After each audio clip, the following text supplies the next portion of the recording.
Hmm.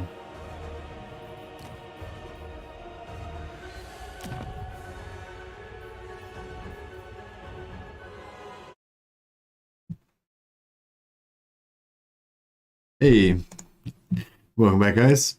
I just realized there's a new Total War Crew Assembly official video out today, so I thought we better check that out before we get into the Cathay Confederation science. So yeah, I'll just check that out now. Size wrong.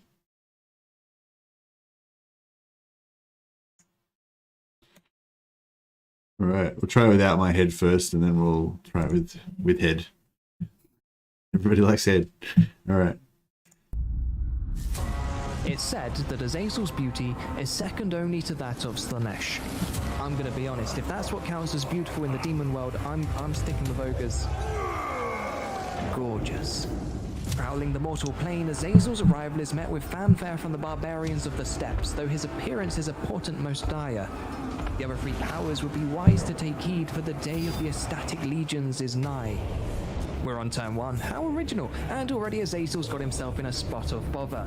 We're quite literally painted into a corner. Grand Cathay and its fancy fence to the south, Norska vying for a brawl to the west, pointy, impassable mountains to the east, and proof of flatter theory to the north.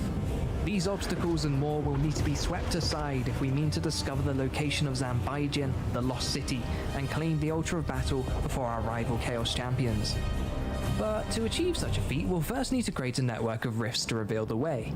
Sadly, the godbear Urson has been rescued by his fanatical followers, and so we'll need to open our rifts the old-fashioned way, with copious amounts of suffering. A few tens of thousands of mortal souls should suffice, nothing extravagant.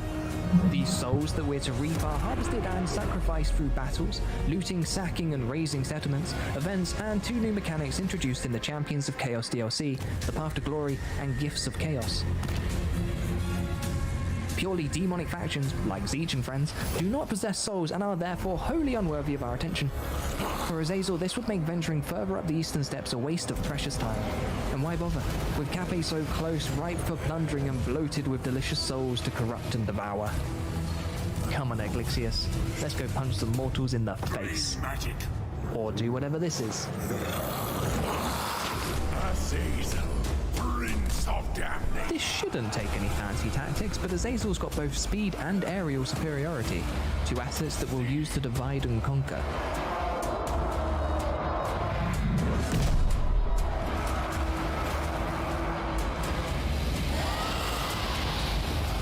Princess Minion. We scatter the Norscan cavalry and quickly overwhelm their infantry, securing a swift end to the battle. Well done, us.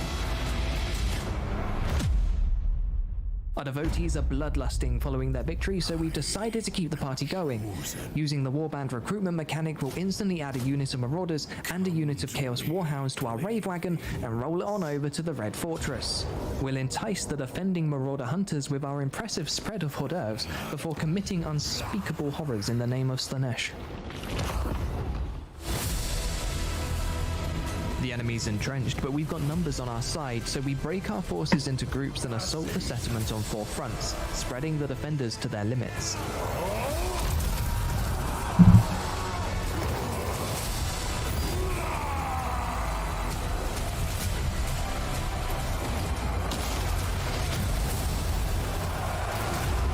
Our cavalry and warhounds are pinned by a unit of spearmen, but our numbers are prevailing. One final push should break the Norscan spirits.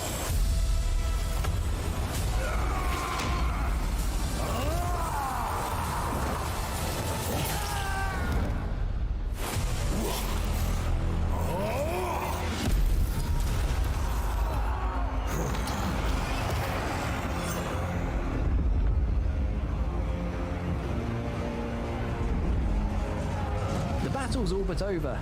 So Azazel's going to have just a tiny little sit down whilst his cultists mop up the blood.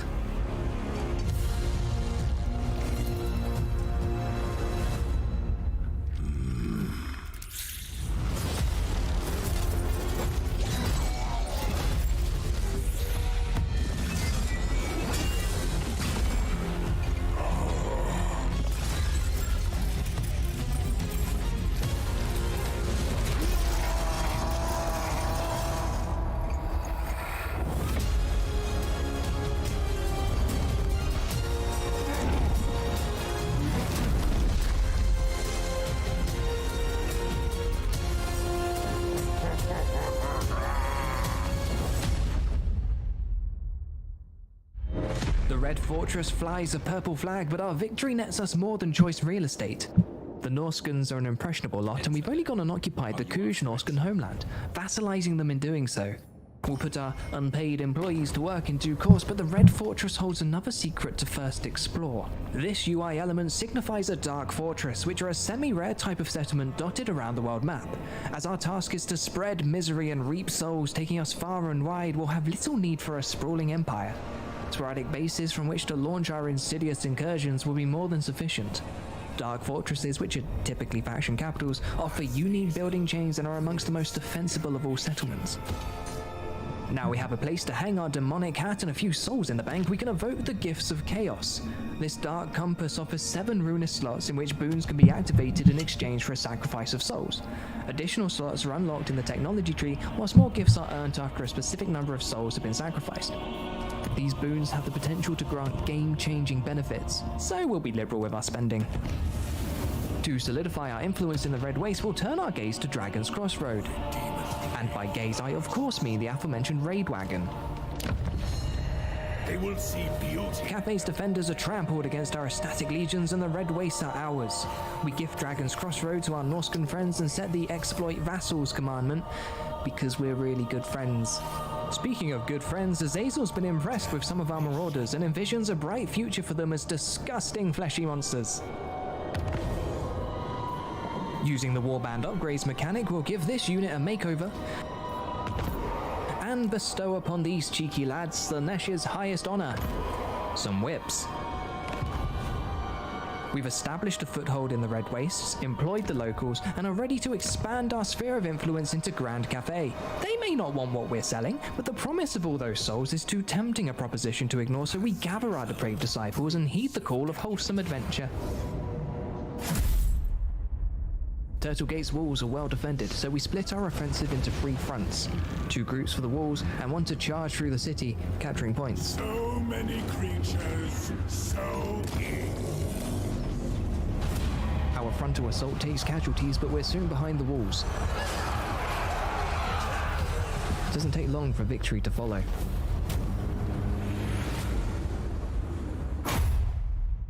Alright folks, we're in. We've got a second army brewing in the Red Fortress and a brand new world to destroy. Smells like we're ripe for a montage, if you ask me. Once my sword is drawn, it must taste blood. Morse told me to listen, so talk!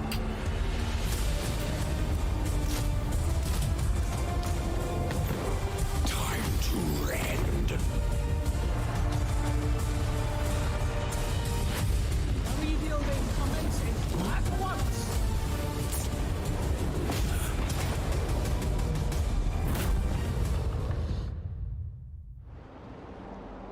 Oh, I do enjoy a good montage. We've reaped a decent amount of souls, but we're still a way off from our goal. Miao Ying and her northern provinces are next on our to terrorize list, but before we ride off into the sunset, there's some merits to dish out. Aglixius has performed excellently in our violent conquest so far. He's displaying a keen willingness to learn, a strong aptitude for mortal murdering, and is an all-round team player. For that, he's earned himself a Mark of Chaos. Once Aglixius has dedicated himself to Slanesh, he sheds off his meaty mortal shell and transcends into something better. He also loses half his rank and his skills are reset, because with great power comes great reinvention, and I don't want to clip his wings. Fight.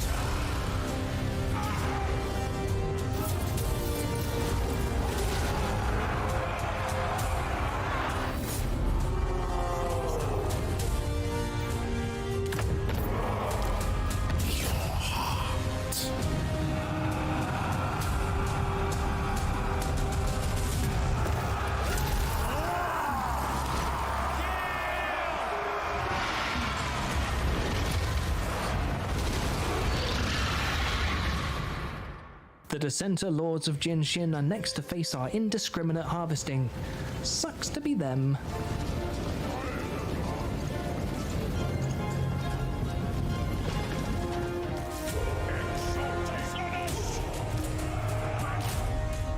Time to spread those attackers. The more inroads into the settlement, the better chance we have at capturing points. And I love capturing points. bulk of our attacks taking on the west of the city, whilst our cavalry will charge up the middle. The east is left to a smaller, but no less capable force. Enemy reinforcements could be a problem, but we press the assault all the same. In for a penny and all that.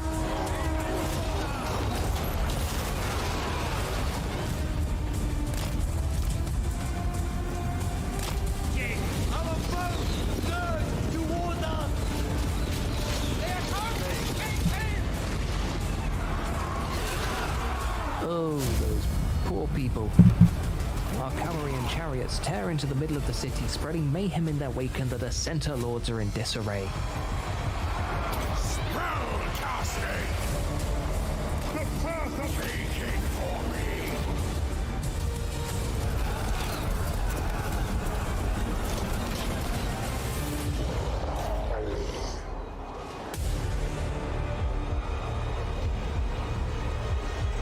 Azazel, Prince of Darkness.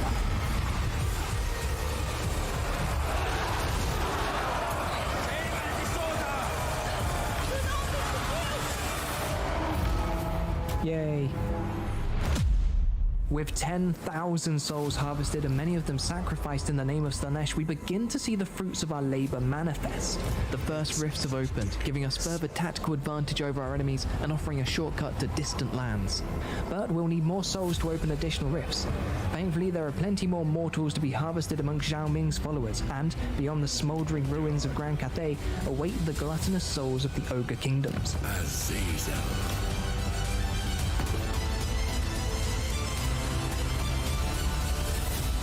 No rest for the depraved, though for Azazel, spreading Slanesh's influence is the height of delight. He would rather savor the sweet screams of his victims, but alas, time is of the essence. And only one champion of chaos can win the race to Zanbaijan.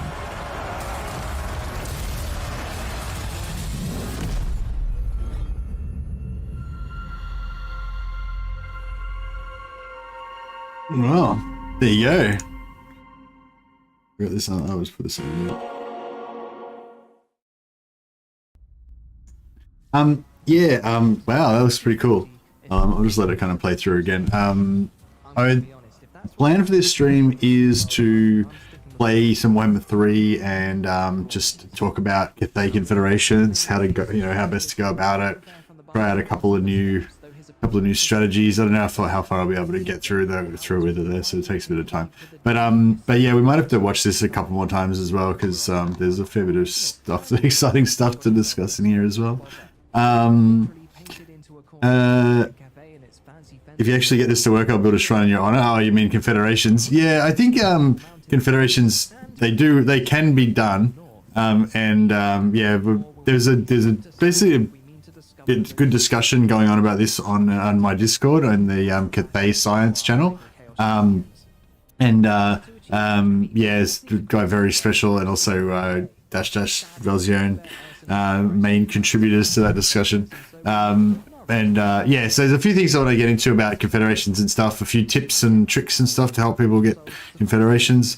I don't know if I'll get to actually fully demonstrate it, but I can at least talk about it and explain how it works and stuff.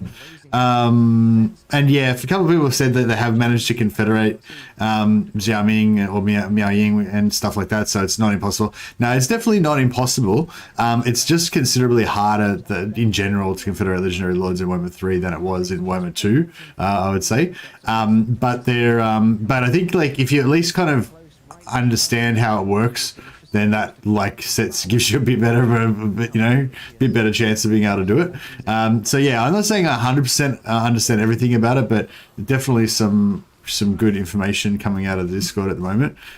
So we'll go over that. And if you want to add to that discussion or contribute to the Cathay Science, by all means, join up to my Discord. There's a link in the description below. It's free, and we talk about Total War Science on there.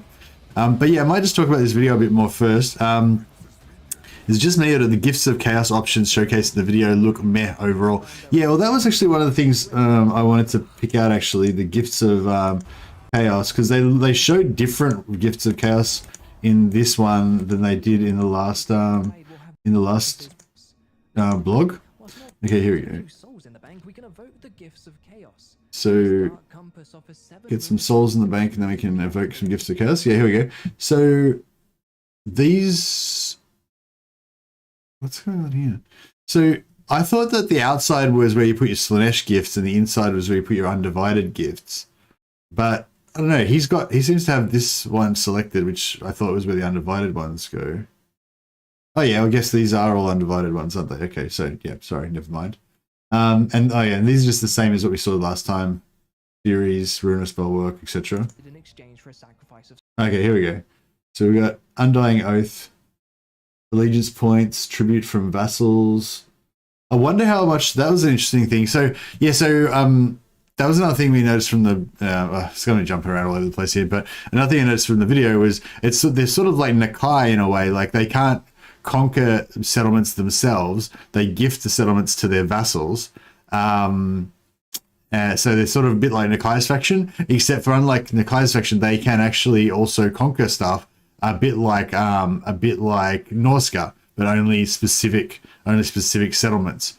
And so they kind of use Norska to consolidate their territory. So they vassalize Norska, conquer settlements, gift those settlements back to their vassal, and then their vassal kind of consolidates their territory for them, and they get to use allies and stuff. So I don't know, that whole concept, even though I didn't like Nakai at all, like when I tried to play Nakai, it didn't grab me at all. That whole concept, you know, I dig that. But anyway, I'll come back to that. Units will instantly added to your gifted units pool, and units will be instantly added to your gifted units pool, and every 4 turns afterwards. What units? Oh, hail! Oh, right. So it's a hellstorm. I mean, it's a hell cannon. Right. Okay. So you get a hell cannon every 4 turns. That's pretty cool. Dark portal ability portal glyph for all undivided characters. Ah, okay. That's interesting. Is portal glyph that's the Zeech, I think portal glyph is the Zeech ability that lets you do underway stance and also ambush at the same time. Is that right? Exactly. Yeah, that's sure. +1 undivided authority. Faction leaders army. Well, yeah, what is undivided authority? No fucking idea. I mean, that symbol makes me think that it's undivided corruption. Oh yeah, it's probably just undivided corruption. Yeah, maybe yeah, I don't know. That's the same symbol as the old corruption mechanic, the old undivided chaos corruption, wasn't it? So maybe undivided authority is corruption, or I don't know. Maybe yeah, I don't know. It seems like saying it's under authority, it sounds like it's public order, right? Yeah, I don't know. Maybe that's a new mechanic they haven't introduced yet. I think Mercy is a happy boy now with how the rework is shaping up. Yeah, I kind of am. Yeah. Have you gotten Cathay Legendary Lord Confederation before? Hey, Aranthal. No, I don't think I've played enough. I don't think I've played a campaign long enough to get a Confederation. I have played some campaigns long enough where I could have got Confederations, but Miao Ying was just dead before I got her anyway. She died because Miao Ying will die by turn 10 or 15 if you don't go and rescue her a lot of the time. So most of the time she's just dead. But I haven't been going for the Confederations, you know. The times when I have been trying to investigate the Confederations, I just kind of got bored before I got there, I guess. So yeah, no, I haven't actually done it myself. I mean, I'm sure I could if I was going to dedicate a day to it, but I just haven't had the time. But I'm trying to dedicate some more time to it now, so maybe you'll see it today or tomorrow. And by gaze, I of course mean the aforementioned raid wagon. Also wanted to look at. Oh, it's pretty hard to kind of know where to jump around to, but the part where he's talking about how he about the dark fortresses, so that was cool. It was basically saying that it's a semi-rare. Important, most dire. The other 3 powers would be on turn 1. How original! And already Azazel's got himself in a spot. Is it this part where he says it? We're quite literally painted into a corner. Grand Cathay and its possible mountains to the east. More will need to be swept aside if we mean to discover the location of Zambaijin, the Lost City, and claim the Altar of Battle for Chaos Champion. Feet will first need to create a network of rifts to reveal the way. Yeah, so that was the other thing. You're going to create a network of rifts. So it explained in the other blog that Bellicor is going to have the ability to open rifts, right? Using souls. So basically the warriors of chaos can travel around the world by creating rifts somehow. I don't know exactly how it works. So I don't think they've really explained that exactly yet. But yeah, I thought that was going to be Bellicor only, but it seems like it's a Chaos Warrior trait, right? So maybe all Chaos Warriors are going to have the ability to create rifts and travel throughout the Warhammer world, or maybe it'll only be, I don't know, maybe it'll only be certain Chaos champions or something like that. But yeah. The god bear Urson has been rescued by his fanatical followers, and so we'll need to open our rifts the old-fashioned way, with copious amounts of suffering. A few tens of thousands of mortal souls should suffice, nothing extravagant. These souls that we're to reap are harvested and sacrificed through battles, looting, sacking and raising settlements, events, and 2 new mechanics introduced in the Champions of Chaos DLC, the Path to Glory and Gifts of Chaos. Purely demonic factions, like Zeech and friends, do not possess souls and are therefore wholly unworthy of our attention. For Azazel, this would make venturing further up the east. Why bother? Delicious souls of mortals in the... Yeah, I don't know. It doesn't really tell... I didn't notice, maybe anyone else might have noticed, like it didn't really say anything like about like how, like it said, you spend souls to open the rifts, but it didn't really say like where the rifts go or anything like that. So I don't know, can you just choose to open a rift in any location anywhere around the whole world, or is there a certain range on the rifts, or I don't know how it's going to work.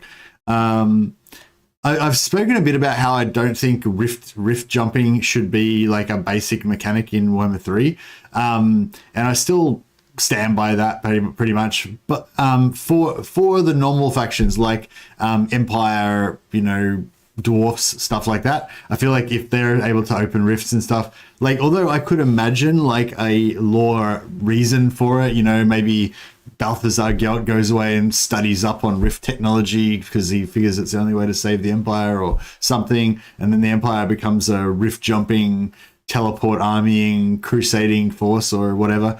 But like I don't want to see that, because it's just not, that didn't happen in the Warhammer world lore, and so it's kind of bullshit, to just create, like add it into the world, but having said that, like I think it fits a lot more for a chaos faction, you know what I mean?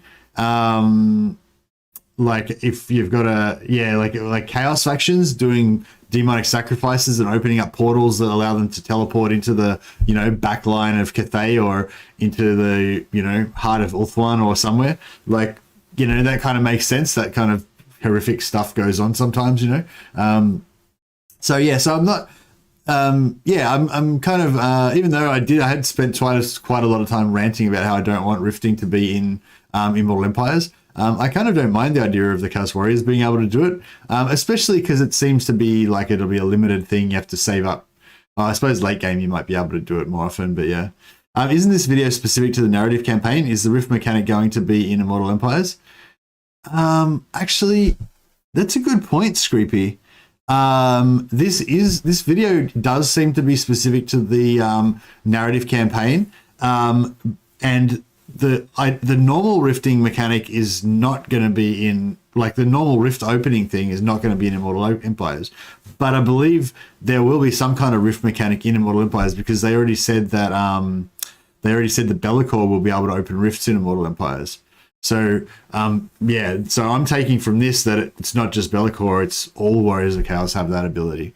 But I don't know, they didn't specifically say that, but but obviously at least Azazel can do it in Realms of Chaos. But yeah, so I don't know. But yeah, I wanted to find out what's going on with these dark fortresses. It explained a little bit more about them. in here. Oh yeah, I love the look at the models. Look so awesome. I really love the Marauders, like with the Slaanesh colors on them. They look really cool, I reckon. Not the Slaanesh Marauders, but just the regular like thick boy Marauders. You know, with they look really cool with the purple and stuff. And just the kind of upgraded sort of graphics, I guess, of Warhammer 3 look kind of cool. Our devotees are bloodlusting following their victory, so we've decided to keep the party going. Using the warband recruitment mechanic will instantly add a unit of marauders. Oh, so we're wondering about that. So yeah, when you use the warband recruitment mechanic, they like when you recruit your units, you just get them instantly. There's no recruitment time, and they come in at full strength. So I guess the Warriors of Chaos is going to be more of a fast-moving faction. You're not going to need to sit still and replenish as much as other factions because you can just replace your guys instantly a lot of the time. Shouldn't rifts be accessible to demons, warriors, and beastmen in that case? I mean, yeah. I mean, I'm not going to demand it, but I mean, yeah, that seems like it would be reasonable. Recruitment mechanic will instantly add a. I mean, Scarbrand's got his thing where you can create a cult, and then once the cult gets strong enough, once you build by building, Scarbrand can like teleport to that cult. So I feel like that's like a good, that's sort of like an alternative way. If they don't give them rifts, at least Scarbrand's got that sort of teleport, like he can be summoned by, you know, unfortunate cultists. I imagine that the cultists that summon a Scarbrand don't have a very high life expectancy, but yeah. But yeah, I don't know. I mean, yeah, I don't know. I could sort of imagine it being like a mortal only thing, like the mortal sorcerers and chaos warriors and stuff. They are able to, you know, do rituals and open portals and stuff like that, whereas demons can't for some reason. I don't know why. Maybe because demons are in the warp and you can't, you know, like if demons could just open portals into the mortal realms, you'd think they would just do it all the time. But yeah, I know, like a lot of time they seem to need help from our side to like let them in or whatever. Unit of marauders and a unit of. But yeah, basically I'm saying, yeah, I'm not going to demand like that chaos demons and beastmen get portals, but I mean, if they did get some portal action, I guess that would be okay. I don't know if I want there to be too much jumping around with portals, because the whole like it's like part of the thing of like Total War is having map control and territory and stuff like that, you know. I mean, if everyone can just jump around wherever the fuck they want with portals, it just kind of fucks up the whole idea of having a sandbox kind of conquest type game, you know. Chaos Warhounds to our Rave Wagon and roll it on over to the Red Fort. Although they did already bring in the thing with the Skaven building that you can use to block rifts in Realm of Chaos campaign. So I guess there's no reason you can't do that. Like in, you know, like if your main enemy is like Bellicor and you're worried he's going to like rift into the back line of your territory, you could build that like anti-Skaven building that blocks rifts, and maybe that would make you be able to defend against it. But yeah, I definitely think non-chaos fort shouldn't have the rifts. Yeah, this is Realm of Chaos. We'll entice the defending marauder hunters with our impressive spread of hors d'oeuvres before committing unspeakable horrors in the name of Slaanesh. But we've got numbers on our side, so we break our force in 4 fronts, spreading the defenders. Yeah, the graphics to look at this look really cool. Azazel's the most compelling demon type lord so far, for sure, for me. He looks so badass and just evil and crazy. I really like him. By a unit of spearmen, but our numbers are prevailing. One final push should break the Norseman spirits.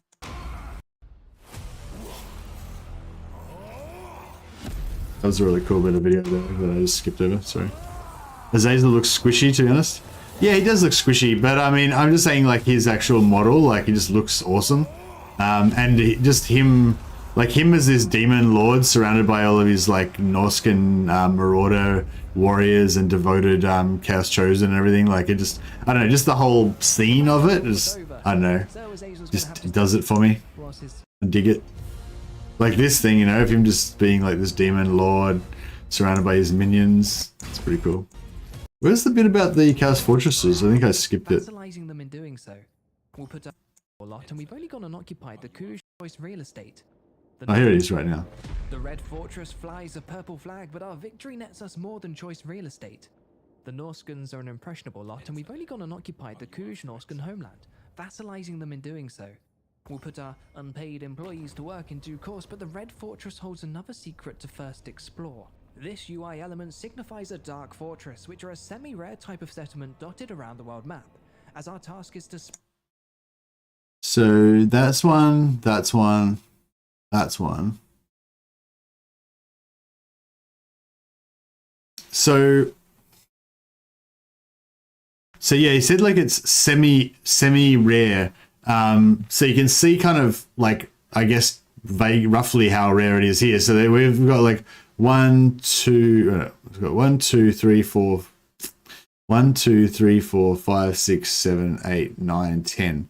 So we can see 10 settlements here, and out of those 10 settlements, 3 of them are dark fortresses. So there's Dark Fortress here, which is the Norskan faction's homeland. There's a Dark Fortress there, which is the Celestial Loyalists, or whatever they're called, the yellow guys' homeland. And there's one there that's Miao Ying's homeland. So yeah, I don't know. So it seems like they're not that rare. But yeah, like this whole idea of having these dark fortresses that you can have as little strongholds every now and again, and that you can still consolidate territory. I mean, obviously, until we find to actually get to play with it, like it's hard to know how good it's going to be. But that was the thing. One of the main gripes I had with Warriors of Chaos, like you just didn't feel connected to the map at all. You're just kind of like wandering around. It doesn't really matter where you are or anything. Like the only thing that really matters is how far away the nearest enemy armies are and how many of them that there are, you know? Whereas now with the ability to conquer these dark fortresses, then all of a sudden there's this sort of strategic element to the map. And then with your vassals and everything being able to kind of paint in and color in the gaps in between your fortresses and stuff. I don't know, it seems really, and I just in conceptually, I really like the idea of like your sprawling Norskan tribes maybe fighting with each other, fighting with other enemies, doing whatever, and then just above that your big dark fortress just kind of like dominating the landscape and kind of overseeing your your Norskan tribes. But you don't control them directly, you let them just, you know, do their natural inclination towards violence and worshipping chaos and stuff. But you know, you're their sort of overlord. I feel like that's a kind of cool, like, you know, role play thing for chaos. It's pretty sweet. What do you say? Like the narrative saying the sprawling empires aren't desirable for this faction, that the dark fortresses are more like focal points for you to branch out and mess with other factions from. Yeah, it's pretty cool. I think I missed some comments back at the start, sorry, as well. It's just me, or do the Gifts of Chaos options showcased in the video look meh overall? Yeah, I don't know about that one. The Gifts of Chaos, that's what we started off looking at. The Gifts of Chaos did, like, I mean, I don't know, well, how powerful do you want them to be, you know what I mean? Like, it's meant to be a supplemental kind of thing that enhances. It's kind of like, a bit like Grombrindle, how Grombrindle can choose between the 4 different ancestor buffs that he can get, you know. He only gets 1 buff at a time though, so his buffs are a bit more powerful individually. But with the Chaos Gifts, you can get up to 7 of them at a time, you know. And presumably you know, like once you got 7 of them active at once, that adds up to a fair bit of buff. So I don't know. I feel like individually you need them to be. You can't make them too strong. Otherwise, if you have 7 of them active and each one of them was as strong as Grombrindle's ancestor buff, it'd be pretty ridiculous, you know. So I don't know. I think, yeah. I mean, we'll have to wait and see how it plays out. But it seems so. They seem okay. Use your beat tier into submission tactic. Yeah. Definitely want to use the Bash Confederation or beat tiering into Confederation tactic exactly for confederating. But there's a few extra bits to it as well. We can talk about that a bit later on. If it's anything like the current Total War 3, tribute from vassals is not a lot. I don't know. I imagine the tribute amount will be tweaked in this, but I wouldn't be surprised if it's still not very sufficient, not very significant, because I imagine that you're not meant to be making all your money from your sprawling financial empire as chaos, you know. You're meant to be just still getting most of your money from conquest and raising and stuff like that. Sacking. Whilst more gifts are earned after a specific number of souls have been sacrificed. These boons have the potential to grant gain technology tree, whilst more gifts are earned Boons can be activated in exchange for a sacrifice of souls. Additional slots are unlocked in boons can be activated in exchange for a sacrifice of souls. Additional slots. Carnage Incarnate. What's that one? Can't see what that is. Is that a Dragon Ogre? Oh yeah, I think that's Dragon Ogres. See it, Dragon Ogres. What's that one? Can't see the icons, they're too small.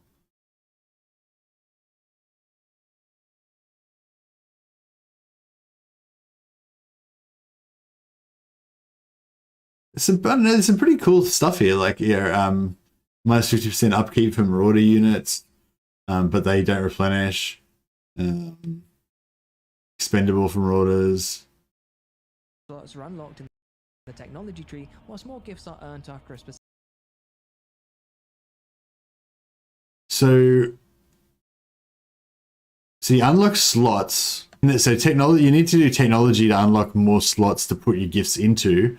But then you get access to more choices of gifts the more you spend.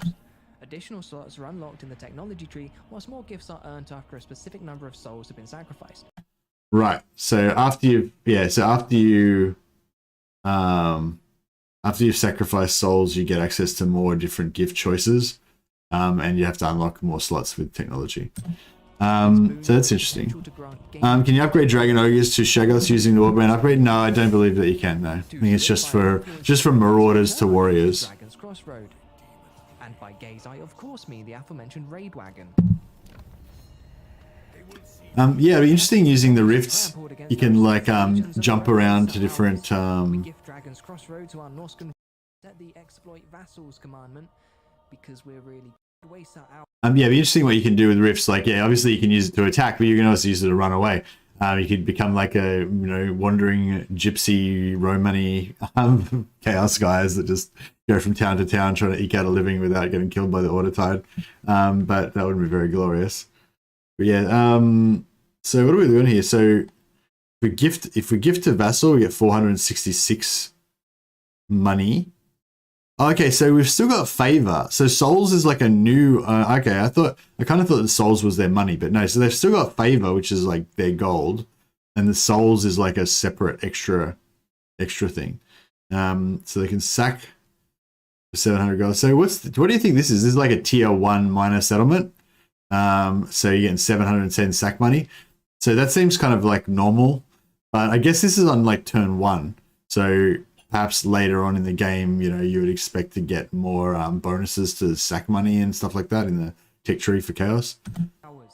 We gift Dragon's Crossroad to our Norscan friends and set the exploit vassals. Exploit vassals. Construction customized 10%. Local warband recruitment plus 20% replenishment. Oh, okay. So, this is interesting. So local warband recruitment is sort of like you're recruiting from the local vassals. So if you're we've like vassalized these dudes, taken over their lands, they're our slaves now or whatever, and then, and then if you're in their territory, then you can recruit their units. But the units come in at 100% health, but the rate at which you get more, like the rate at which the pool replenishes has a certain rate of replenishment. So this is saying that, I think that's what it's saying, like the pool of units that you get to recruit from is going to replenish 20% faster. Commandment, because we're really good friends. Speaking of good friends, Azazel's been impressed with some of our marauders and envisions a bright future for them as disgusting fleshy monsters. Yes, this is the upgrading thing. Upgrades mechanic will give this unit a makeover and bestow upon these cheeky lads the Nesh's highest honor. Oh yeah, they change the I think they changed the artwork for these marauders, yeah? Did these marauders get like thicker? Or are these like different from, like, I don't know, these marauders look different from the Slaanesh marauders that you get from the demon factions. Yeah, they are different, aren't they? I thought so. Like the one, like the, yeah, this is like, he's just turned them into a Marauder of Slaanesh with Hell Scourges, and this one's a normal Marauder of Slaanesh. But I'm pretty sure if you look at the Marauders of Slaanesh that you get for Nekari, they're not like that. They're less like barbaric and Norscan looking, and they're more kind of Hedonites of Slaanesh, kind of sexy style Marauders. I don't know how to describe it. You know, with their like kind of like Spartan type helmets and stuff like that. Can't remember what they're called now. What are those Greek helmets called now? Some whips. But yeah, and the straight new, I think, Marauders with axes before we had spears and whips. Now, before we had spears, whips, and we had the normal melee weapon ones as well. They had swords or whatever. But yeah, they had swords, don't they? The normal ones have swords, whereas these ones have axes. They're axe Marauders. That's interesting. So I wonder if Nekari will still have the other ones. They're thick, exactly. The Slaanesh didn't get Forsaken. I wonder what these marked ones do. Yeah, I'm pretty sure these Forsaken will get added to the Slaanesh roster. I was watching an Indie Pride video, and I don't think he knows. Like, I don't think they've got access to it yet either. But I think that the expected, thing is that all of this stuff is going to get added to the demon rosters as well. So all the stuff that you would think would fit in there, like so Chaos Warriors, Chaos Chosen, like Slaanesh Warriors, Slaanesh Chosen, Slaanesh Marauders, Slaanesh Forsaken, Slaanesh Chaos Spawn, like anything like that's missing, that's not in the Demons of Chaos roster, that's probably going to get added at the same time as part of the free update. When we get the DLC for the Chaos Warriors, but don't know for sure. Maybe it won't be a free update. Maybe it'll be you have to buy the DLC. I don't know. Oh no, I suppose it will be. You probably do have to buy the DLC. So that's weird. So it's going to be. So it's like a Chaos Warriors Lords DLC, but the units actually add to Chaos Warriors and add to the Demons of Chaos factions. I guess. I don't think they've said anything about that yet officially, but I think that's how it's probably going to work. We've established a foothold in the Red Wastes, employed the locals, and are ready to expand our sphere of influence into Grand Cathay. They may not want what we're selling. So he was telling his vassals to attack Cathay. Foothold in the Red Wastes, so the Kuj are. Oh, okay, so this is interesting. So yeah, I was wondering how this was going to work out. Because so we've taken over the Kuj's homeland, right? And the Kuj don't own any other settlements, right? So they're basically wiped out now, okay? But because we're Warriors of Chaos, we don't really occupy the land. We just take over the Chaos Fortress, and they still get to live there or whatever. So it's like so this little symbol here with this little alliance symbol, I guess, means that. Oh no, they've still got territory. Sorry, no, that's right.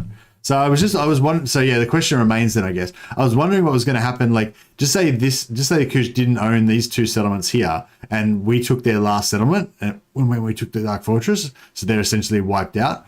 Would they still kind of exist somewhere, like invisibly, and they'd still be our vassals, and we'd be able to recruit them, or would they just be dead and we'd have no access to their recruitment, or how does that work?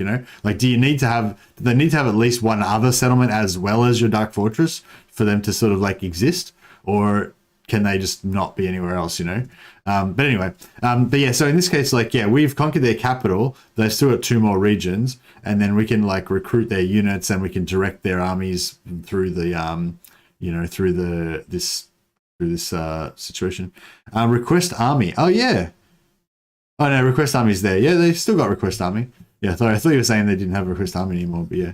Request army is a new feature in Warhammer 3. So if you've got enough allegiance points, so we've currently got 12 allegiance points, which is not very much, and you spend allegiance points to issue orders. So you spend 10 allegiance points, tell them to attack Cathay or whatever. If you had 500 allegiance points or whatever, then you could go into request army and just pick an army on the map, Like if they've got a 20 stack sitting there, you give them like 2,000 allegiance points or whatever, and then that army just becomes your army for like 10 turns or something, or 20 turns or something. It's, yeah, I can't remember. It's a reasonable amount of time anyway.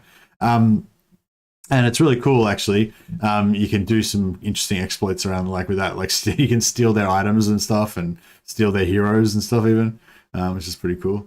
But yeah, build outposts, get missions from your allies as well, and of course you can recruit allied units. If you build an outpost, you can recruit allied units into your army. That was another thing that was interesting. It looked to me like they built an outpost like in somewhere, but we own the capital. So did we build an outpost like in our own settlement, or what the fuck? How did that work? Yes, where was that bit where they built the outpost?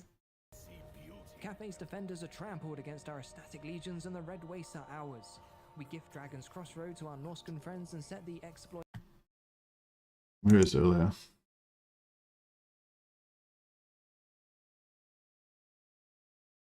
If you take a settlement that would be part of the Kuj lands, you'll awaken them if they're totally defeated. That'd be my guess. Yeah, I guess so. Yeah. So, oh yeah, because the gift to vassal, like, does it give you a choice of vassals if you've got like 3 or 4 different vassals, or what?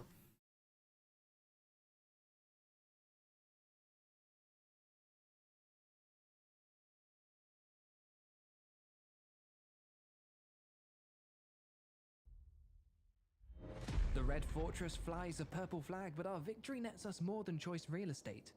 The Norscans Just gonna see if it's gonna show us here. only gone and occupied the Kuj Norscan homeland, vassalized. So yeah, so yes, this is weird. So we're constructing. We'll put our Settlement Iron Storm. Oh, so we can construct an outpost in a minor settlement now. Because Iron Storm's not a major settlement, is it? Is Iron Storm a capital? No. Yeah. Unpaid employees. Iron Storm. Yeah, okay. So now it looks like you can build outposts in minor settlements now. Maybe, okay. It's because you own the main capital, no? Yeah, no, it doesn't. Well, it doesn't matter. Like in Warhammer 3 currently, you can't do that. You can only build it in the capital. Doesn't matter if they've only got a minor settlement. Doesn't matter if you own their capital or whatever. So in the current version of the game, you can't build outposts in minor settlements, as far as I know. You can only build it in capitals, right? But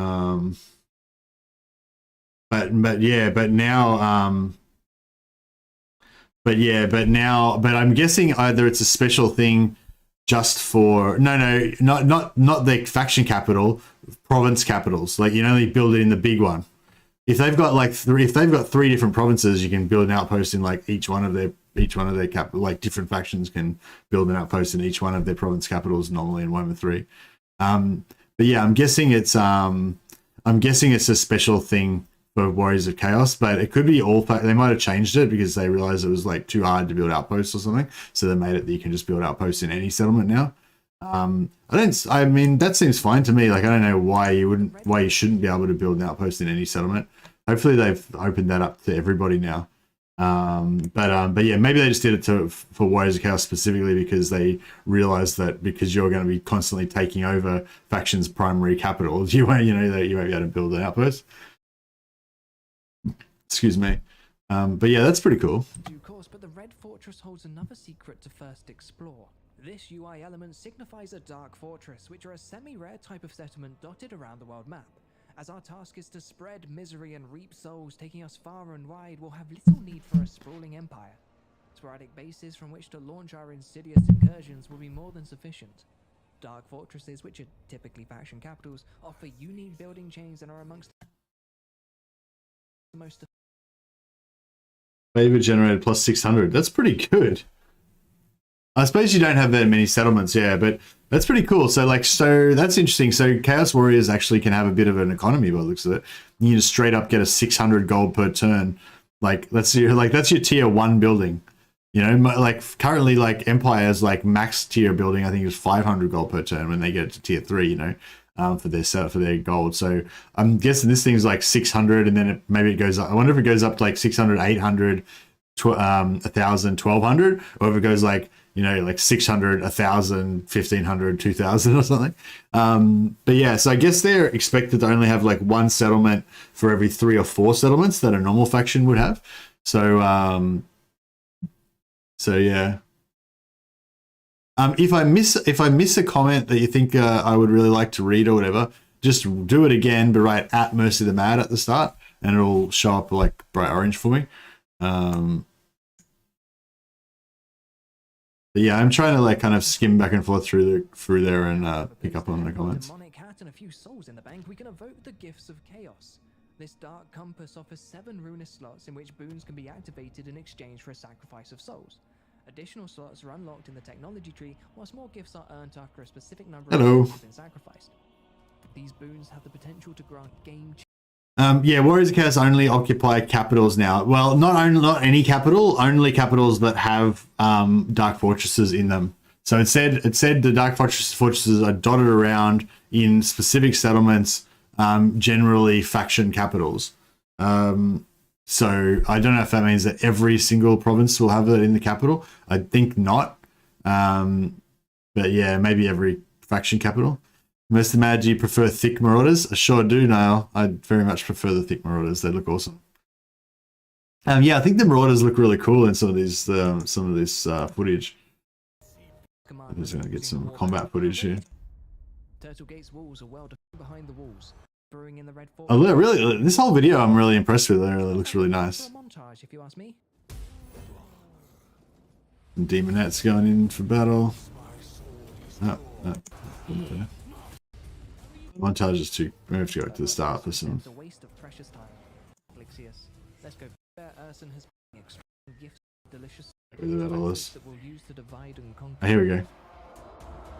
Oh, this stuff looks really cool. I just love this idea of like the eternal battlefields of chaos with just tribes of marauders and berserkers and chaos warriors just doing eternal battle, you know, just shedding blood for their patron gods. Their infantry, securing a swift end to the battle.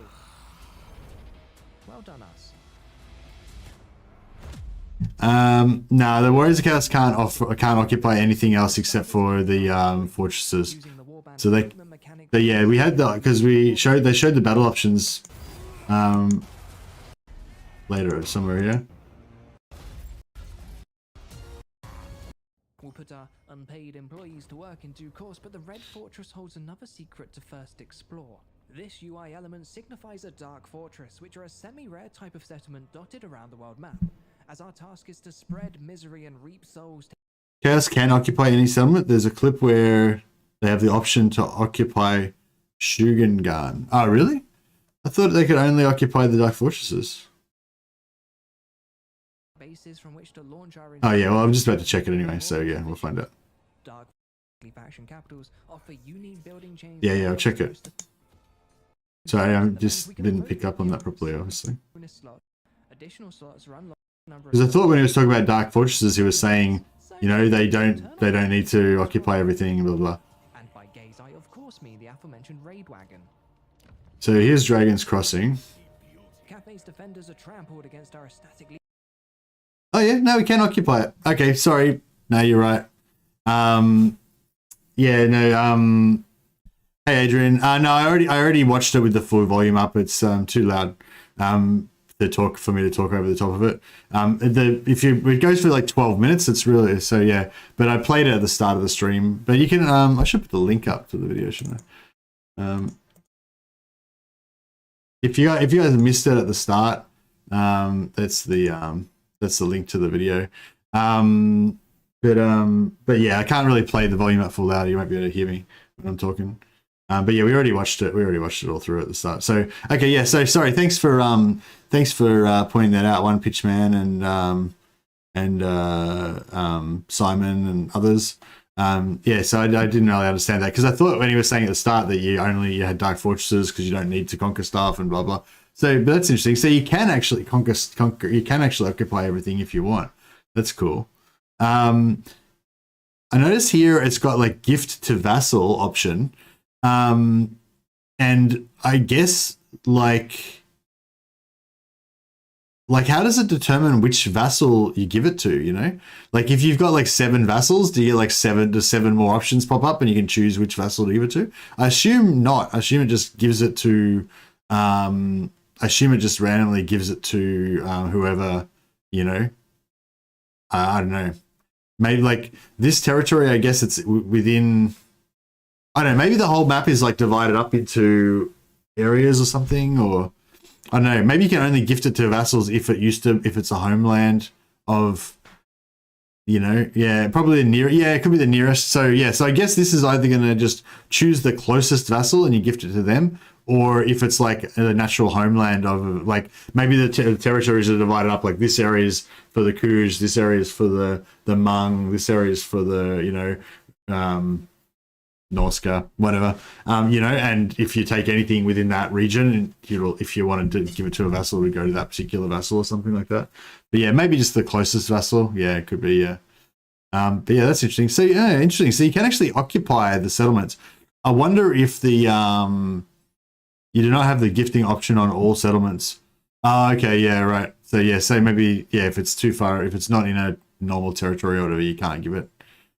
But I suppose you could just still sack it, and you could just let them take it over, and then you could use your allegiance points to like order them to take it over as well. So that could be the way to go. Legions and the Red Waste are ours. We gift Dragon's Crossroad to our Norscan friends. Be interesting to paint all of Cathay into vassal settlements. Yeah, for sure. Because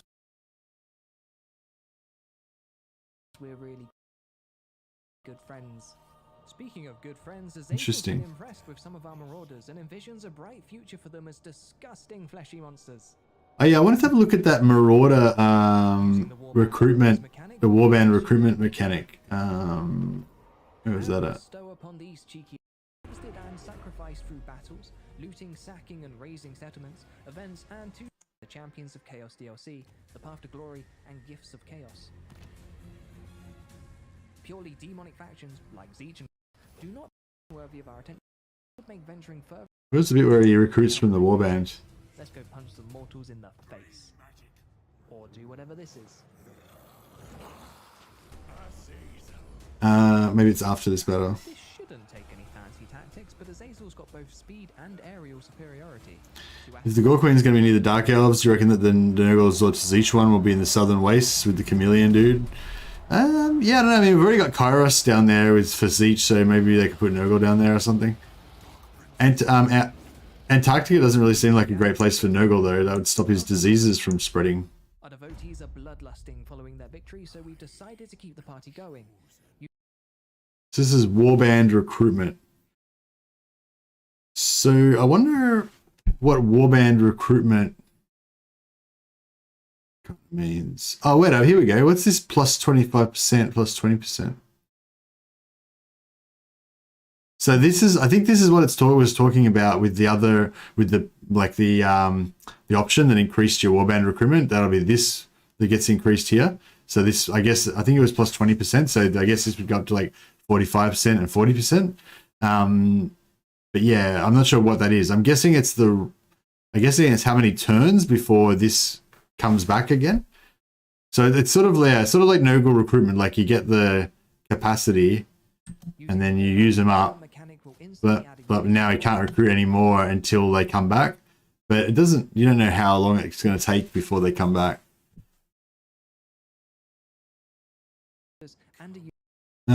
Looks like warband recruitment is the old horde recruitment, like without a settlement, you just kind of recruit from yourself.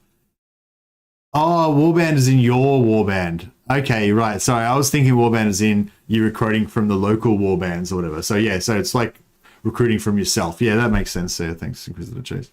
But yeah, but it's instant. And then, yeah, I'm guessing there's a certain number of turns before you get them back.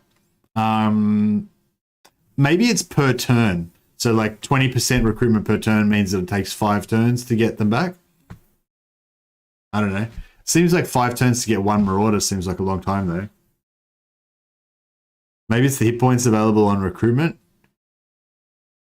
Oh, okay, yeah, maybe that the ones that we recruited then were at full hit points because we recruited them like when they'd gotten to full. But then, like, if you try and recruit again next turn, they'd only have like 20% health, maybe, because that's how fast they, you know. But that's sort of weird because that means that you could actually just recruit like 5 times faster if you just recruit them at 20% health every turn and then just replenish them in your army. Although it looks like our replenishment's pretty shit. We're like 0 replenishment. Or is that because we're in enemy territory? Unit of Chaos Warhounds to our Rave Wagon. Oh yeah, we haven't conquered it yet. Will entice the defending marauders, committing unspeakable horrors in the name.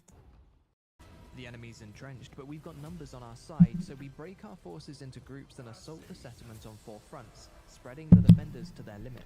The upgrade situation is like Amazon's, not the recruitment, I think. Maybe the recruitment is similar as well, I'm not sure. But yeah, I like these thick boy marauders, they look good. See if we can see any... So they're just normal marauders, I think, but they just got the pink colors. One final push should break the Norscan spirits. Yeah, he doesn't have any, he doesn't have any slash marauders right yet.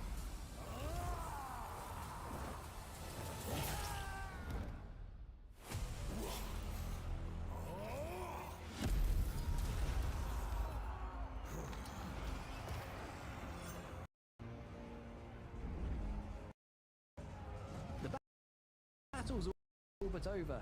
I don't really see properly. That guy looks pretty awesome. So I think that's a Slanesh. Is that a Slanesh Whip Marauder? Yeah, that's a Slanesh Whip Marauder. But he looks pretty cool, like pretty thick and stuff. Pretty barbaric. He's got the cool like Hedonite type helmet.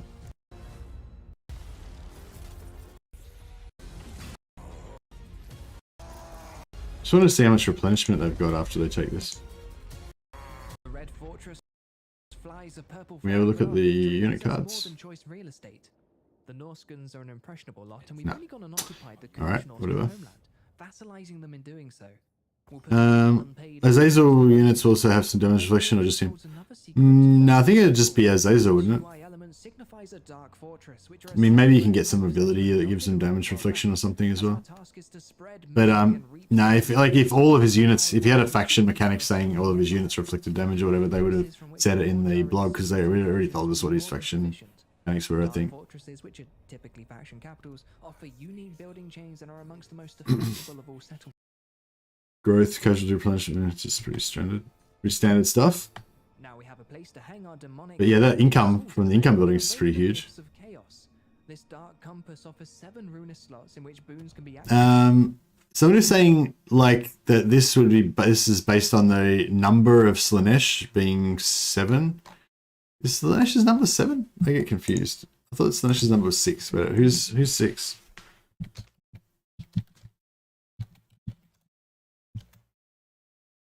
Slanesh's number is 6, yeah. So it's not so it's not based on their number, yeah. Yeah, Slanesh's number is 6.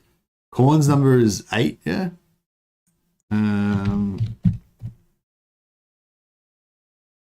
Khorne's number is 8.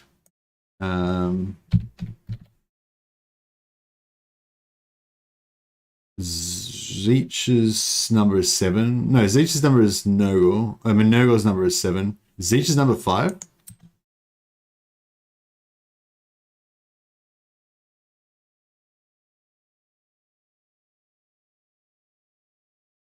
I thought Slanesh's number was 69. No, it's 6, I think. Oh no, Zeech's number is 9, I think, yeah. Damn, that title is some clickbait. Oh, really? Why? What did I make the title? Let's play Azazel discussion. Oh, well, I don't know. It's just a discussion of the video. I know how, yeah. Sorry if you feel clickbaited, fisherman. Yeah, no, we're not actually doing a let's play. The official CA video is here. Maybe I should link this.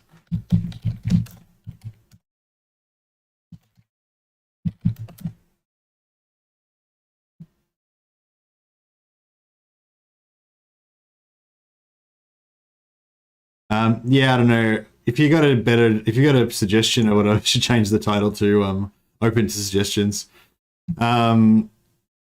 Activated in exchange for a sacrifice of souls. Additional slots are unlocked in the technology tree, whilst more gifts are earned after a specific number of souls have been sacrificed. Okay, you got me, and now I'm here. Well, it worked then, didn't it? Yeah, good. Changing benefits. So will be liberal. Our gaze to Dragon's Crossroad. They will see beauty. Cathay's defenders are Norse confederation of good friend mechanic will get our sphere of influence into Grand Cathay. They may not want what with some adventure. 2 groups for the walls and one charge through the city, capturing points. Yeah, cool. Fun to assault takes casualties, but we're soon. So saying there's the law supporting Festus in that part of the world, and the Brass Keep, which already exists, is a famous Chaos Keep, which is inhabited by Nurgle. Okay. Alright folks, we're in. We've got a second army brewing in the Red Fortress and a brand new world to destroy. Do we see any replenishment yet? For a montage, if you ask me. No. Let's see if he's... Oh, here we go. There was some... Oh, no replenishment because we're in enemy territory again. I'd like to see...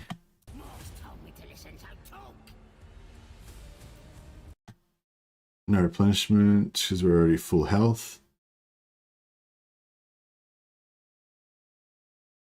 So, okay, so here we go.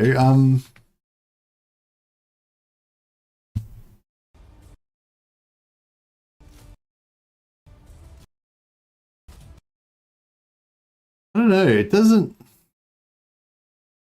seem like it is health because there's, but I don't know, I mean, it doesn't demonstrate that it's health because we don't see any health.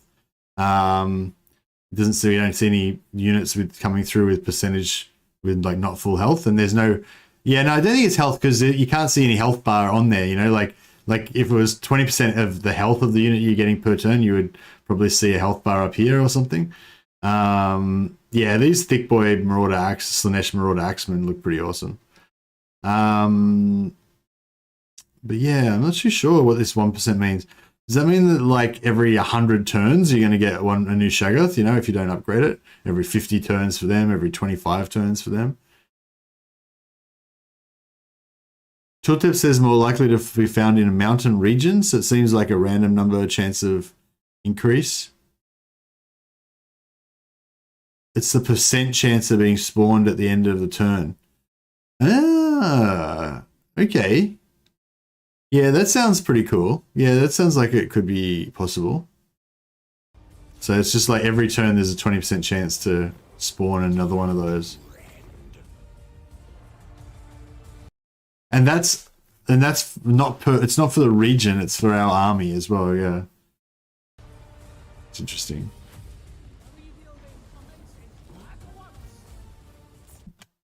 Oh yeah, so these settlements, they didn't get the occupy.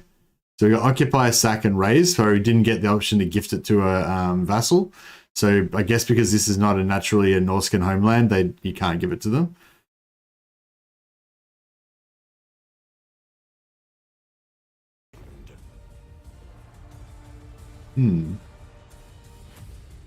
So if you play as like Bellicor and you're up near Norsca, it's going to be a lot easier because you can like just conquer all of Norsca and gift it all to your vassals. Well, I don't know, assuming gifting to your vassals is actually good. Did we figure out how much money you get from your vassals? Was there a screen that showed like how much income there is on it? The only thing that somewhat bothers me is the massive diplomatic bonus with the Empire. Azazel should essentially be one of the most hated guys for them, given to what he did to Sigmar. Well, most people wouldn't know who he is though. Would they? Or is like Azazel's name? Like, I don't know, I thought that most people in the Empire were kind of really ignorant about Chaos, and they just know Chaos is bad, but they don't really know any specifics about it, you know what I mean? Like, whereas, like, I don't know, like, the way I would explain it is the same way as the vampire counts. Like, the way that, you know, the Empire can start off being like having non-aggression pact or you know, getting decent relations with the vampires, depending on what happens or whatever. And the way I explain it is because the vampires don't tell the Empire that they're vampires, you know. Vlad just says, yeah, I'm just the Count of Sylvania. I've been alive for ages. I took the same name as my grandfather and stuff, you know, or whatever, you know. And it's only like once they eventually figure out that they're evil or whatever that they start to hate them, you know, or whatever. You know, they're suspicious of them because they got their -40 aversion, but they can still ally with them or whatever. Anyway, long story short, the +80 relations with Azazel doesn't represent like Azazel going and hanging out with like Volkmar and Karl Franz and being like, hey, I'm a Slaanesh demon, but, you know, I'm really sexy, let's be friends. It's like, you know, he probably pretends to be Sigmar reborn or some shit, you know. Who knows, you know, whatever. But yeah, you know, anyway, like I imagine it's something like that. But just in terms of a game perspective, yeah, I'm a bit worried about how that's going to play out, you know, what the effects of it are going to be. I think he gets +80 to Cathay relations as well, doesn't he? To Slaanesh, he sheds off his meaty mortal shell and transcends into something better. He also loses half his rank and his skills are reduced because with great power comes great reinvention, and I don't want to clip his wings. Yeah, so when you convert the when you give them a gift of chaos, they lose this. It's sort of like when you upgrade a herald into a greater demon in the chaos factions, the demon factions. They lose half their levels and they reset all their skill points. We were talking about this the other day. I feel like it's kind of a mistake to do that because it ruins that feeling of continuity when you're leveling up a guy and then, you know, all of a sudden he loses all his skill points and you start again and he loses his starting trait because like this guy's got Dark Fury, but then like originally had a different trait, but then he gets basically recreated again with a different trait. Can we? Yeah, so he's got scaled skin right now, and then after we converts into devotion to Lord of Slaanesh, he gets a different trait. So it's like, do you know what I mean? It's like it's not even the same dude. He just got deleted, and you got a new dude. Like, you know, like the whole kind of idea of the path to chaos and everything is the personal journey of the champion, their ego and their ambition and everything, you know, and them like doing whatever it takes, sacrificing their humanity and blah blah, you know. But like but my point is, it's a progression. You know what I mean? Like the person slowly gets more powerful and more corrupted and gets more gifts and stuff like that. They don't like just like get deleted and be reborn as a totally new, totally unrecognizable thing, you know what I mean? That's how I feel about it. But yeah, it is an engine limitation thing, obviously, right? Yeah, it's pretty obvious that they did it that way because it was the easiest or the only way that they could do it.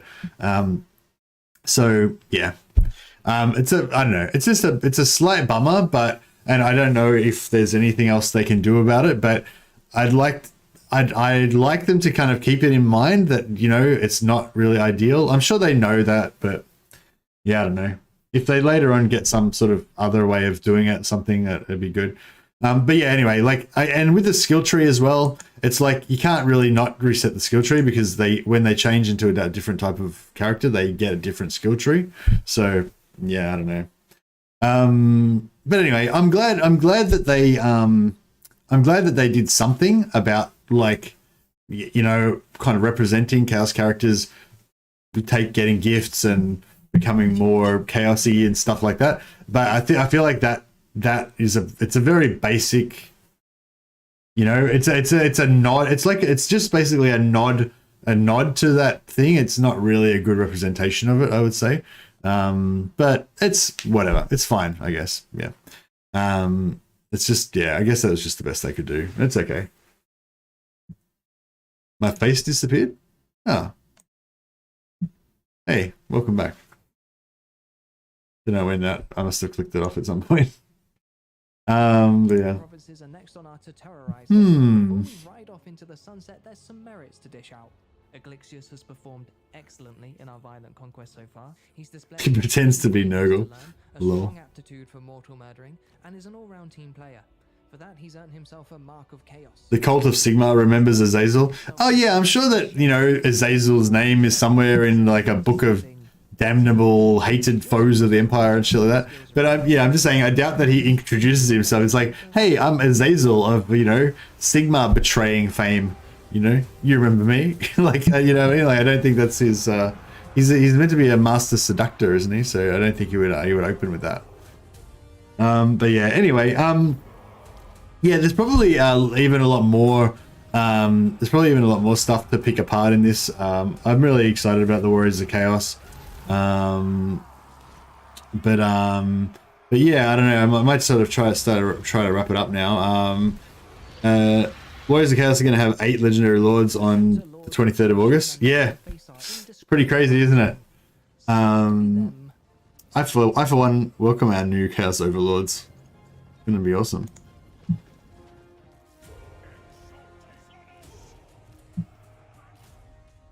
Time to spread those attackers. The more inroads into the settlement, the better chance we have at capturing points. So this will pretend to be a fantasy? Yeah, maybe. Capturing points. The bulk of our attacks taking on the west of the city, whilst our cavalry will charge up the middle. The east is To be fair, the more gifts you get from Chaos, the more your soul is taken. So in the end, to reshape that soul to whatever you want. It's a whole new person, etc. Yeah, I think it's fine. Like, you know, I think it's just that's the best they could do, so that's okay, you know. What can you do? Feelings about the Kislev ending being the canonical ending. Hey, Leonindus. I don't know. Like, what are your feelings about it? I didn't have any feelings about it. I didn't really care about the Realm of Chaos campaign. I didn't really pay much attention to it. Yeah. I don't consider it to be Warhammer fantasy canon really or anything. It's I feel like you know, Total War is like a separate reality from, you know, Warhammer fantasy, and probably a better one actually, because in this, at least in this world, like Warhammer fantasy didn't get blown up. But yeah, no, I don't know. I hadn't really thought about it. Why? What do you think about it? Right, are we done here? Just doing a quick check to see if there's any other comments I needed to refer to. Yay! What do you think of this narrator? He's pretty cool, isn't he? Look at the Chaos horses now. They look so cool. There's definitely something really pretty compelling about this, like kind of pink and black color scheme that Azazel's got for his faction. Looks pretty badass, I'd say. To be harvested among Zhao Ming's followers, and beyond the smoldering ruins of Grand Cathay, await the gluttonous soul. Let's not play Azazel. Nice. Yeah, well, the point I was trying to make was I'm specifically discussing the Let's Play, like the CA Let's Play video. Like, it's called Let's Play with Azazel. But yeah, maybe I should change it to, I don't know. Discussion of Azazel Let's Play. How about that? Discussion of Azazel Let's Play. Boom. Fixed. Alright. But anyway, I think we've pretty much finished that now. I thought it was too much of a happy ending for Warhammer, that is. I guess so.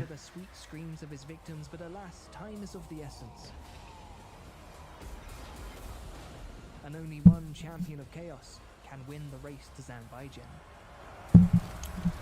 I don't know. I kind of think CA gave me first early access, only I play as Azazel. Oh, that's what I should change it to? Yeah, that would be good. That'd be effective. It's said that Azazel's beauty is Alright, I'm gonna stop playing Azazel over and over again now.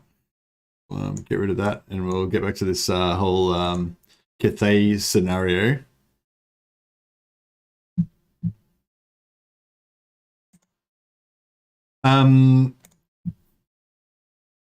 Okay, so yeah, I mean, I guess like, yeah, with the Urson thing, like, I kind of feel like, man, is the volume too high for this? Yeah, is the background volume too high on this thing? Maybe it's too high. Let's try it. I'll turn it down a little bit. Feels too high for me. But yeah, I guess like with the whole Urson thing in Warhammer 3, it's more. I feel like it's more like it's not so much that them saving Urson like is like too like good. It's more like I just like the whole idea of Urson being like stolen and them having to rescue Urson and all that sort of shit. It's a bit too like end timesy. Like like I don't know. Like I kind of like the Warhammer, the version of the Warhammer world that kind of never really changes. You know, the prior to the end times. And like, yeah, Urson being like captured and murdered and stuff like that, it's a bit more end timesy. So I'm not really into that type of stuff as much, I guess.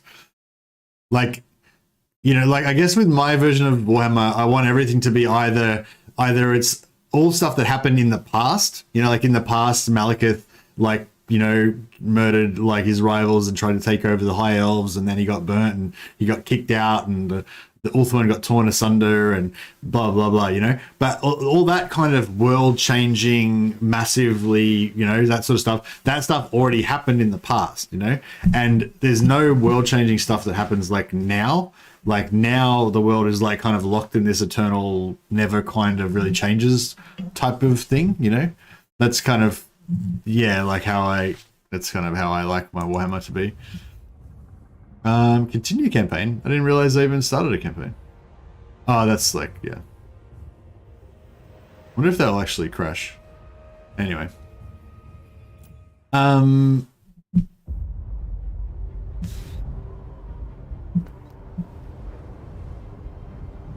Plus diplomacy to man factions, the power of deception from slash. Yeah, I'd say that's pretty much what it's meant to represent.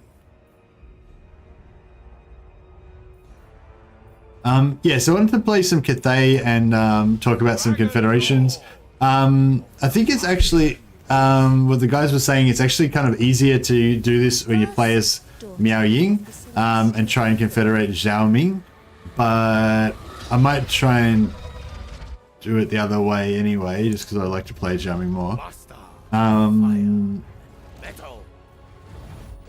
But yeah, so the gist of it is that this is like kind of everything we know about how to confederate Cathay lords so far, or not so much no, but this is like the theory, you know. And the reason I'm kind of presenting it here so that you guys can, you know, debunk that theory, use it to help your own strategies or whatever. But the gist of it is that you want to bash confederate them. So if you've seen my video that says beat Tyrion into confederation, that's what I'm talking about with bash confederation. You basically what you do is you destroy all of the AI's armies and take all of their settlements except for one settlement, and then you siege that settlement while they've got no armies. And because the settlement's under siege, they can't recruit anything.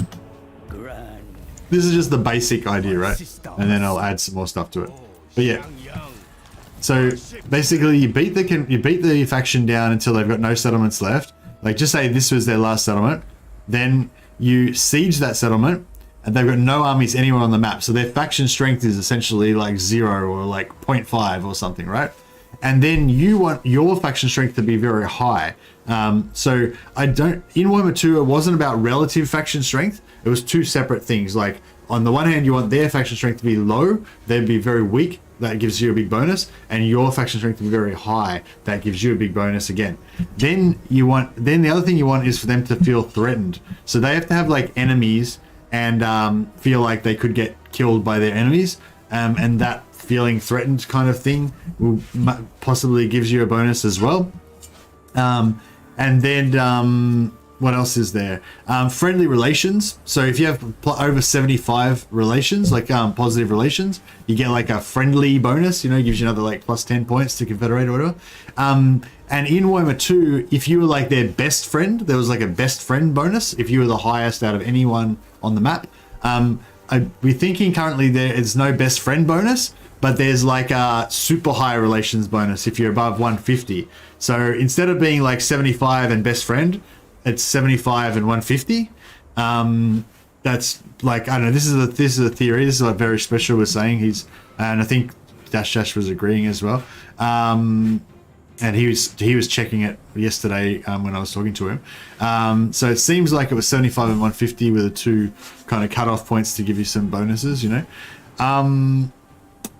And another aspect of it that we were just talking about yesterday that I hadn't thought about before is that if you bash confederate them, you're their enemy, right?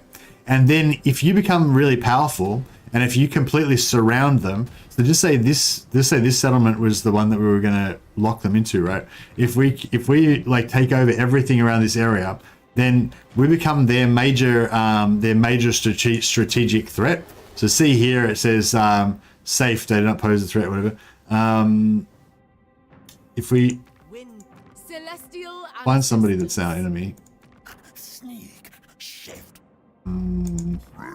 Okay, we haven't got any at the moment, but like if we had, like sometimes I hear or say that you're a strategic threat, that means that the AI considers you to be their like main sort of enemy or threat or whatever. So yeah, basically if we'd like knock down their faction so they only had this and we controlled everything around there, we'd be their major strategic threat, right?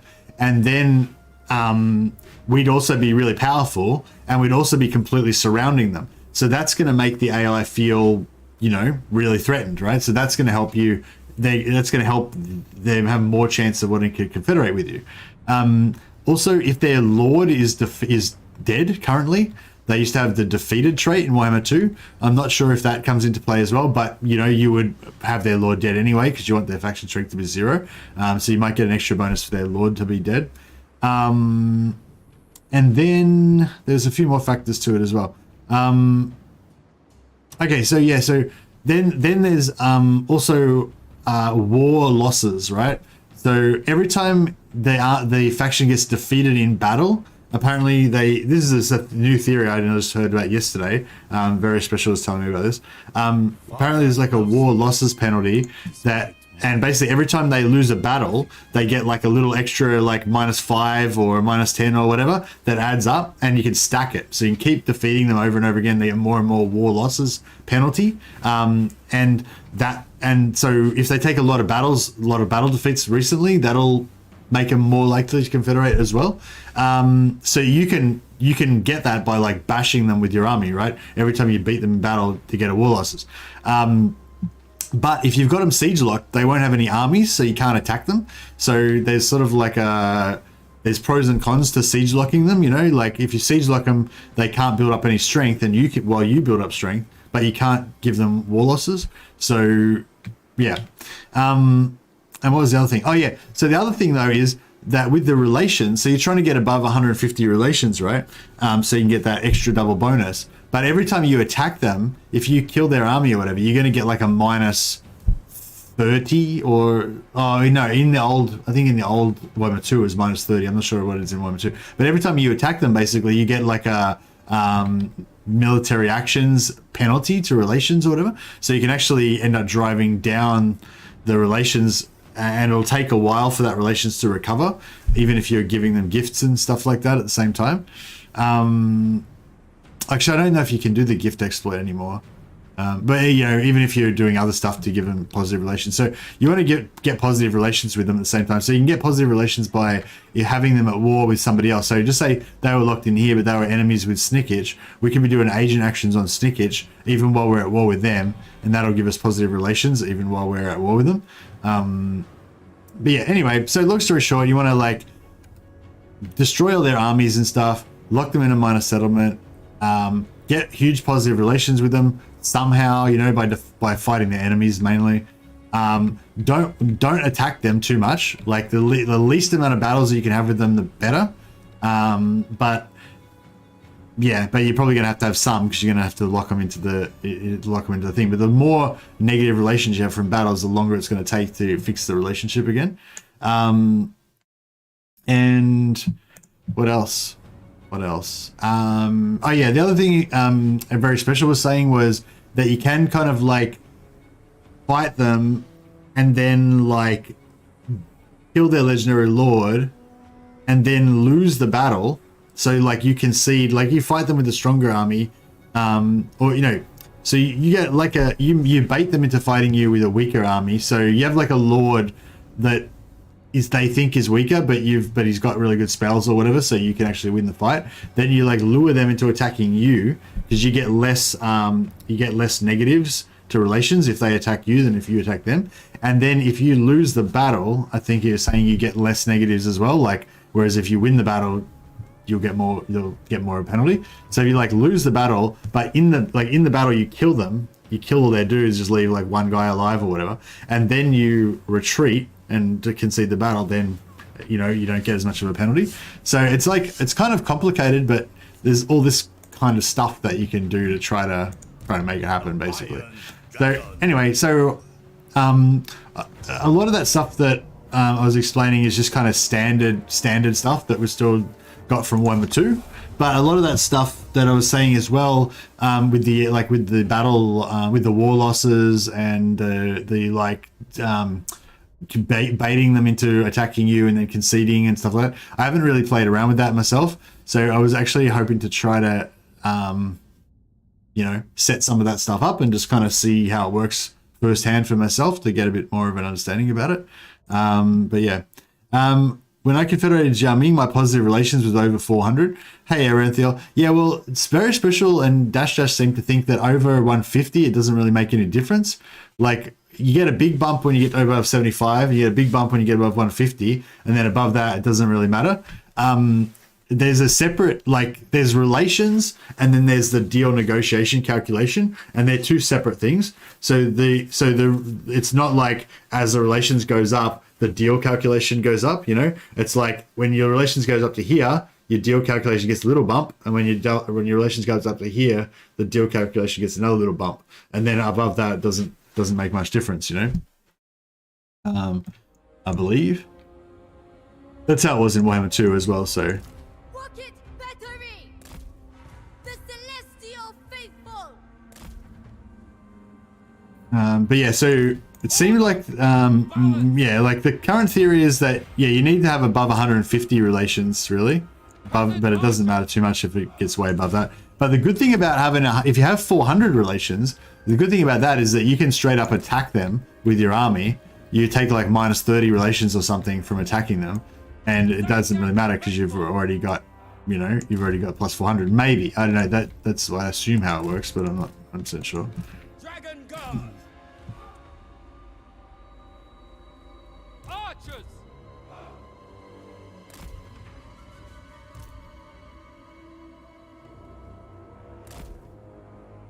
Defenders of Cathay! I hope it's easier in Immortal Empires. Today I don't have all the gates under my control. I think it, remind me, wasn't it impossible to confederate very early on in Warhammer 2 as well? Hey Blaze, I don't know. I think it depends on the faction. Like, dwarfs were kind of always, they weren't impossible. Like, it was just like the numbers were like, it was just hard to get the numbers to kick off, and then they tweaked it a little bit, and now dwarves are fairly easy to confederate. And I think it's the same with Warhammer 3. Like, I don't think it's impossible to do it. Like, I don't think it's meant to be like super impossible or anything. It's just that the way that the deal calculation works and the way that everything works, it just tends to be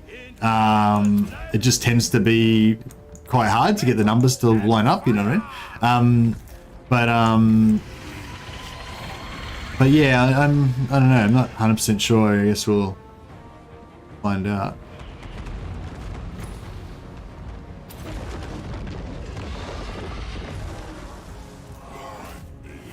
I've never got the Confederation chance below 18 and had to try using thread. Hey, Aranthel. Yeah. Well, you need to. Did you get? So, oh yeah, sorry. There was another aspect that I forgot about it. Right. So the other thing is that you can't bribe. You can't bribe to get Confederations anymore. Like, you used to be able to just offer Confederation and then give them like 500,000 gold and then it'd be all good. But they've changed it now so that you can't. You don't have the option to add money to the deal. But if they request peace. Like, so basically what you gotta do is you gotta wait for the AI to request peace from you, and then you offer to sweeten the deal. You make a counter offer to say that you want to have peace, plus you want to give them a heap of cash, and you want them to confederate. And that's how you can add money to them now.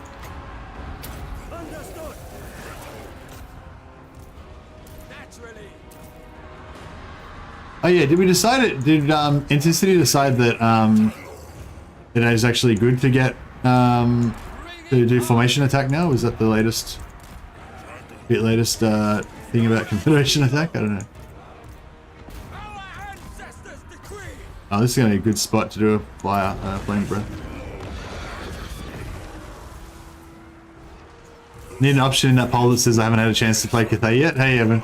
Well, you only can have a maximum of 4 options in you can only have a maximum of 4 options in a poll. So I'm like, yeah, a bit. Attack in unison.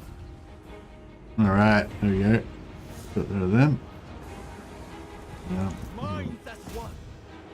Never conquer.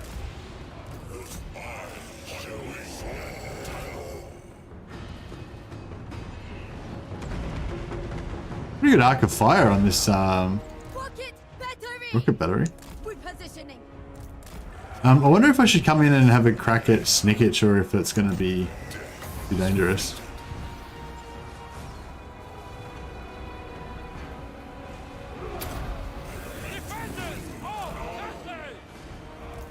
I might try and get them to shoot at him. There we go, he routed.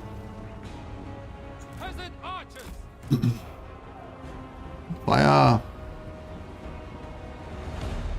Formation attack is less bad now, but it still is a few % worse than a regular formation. Okay, anyways.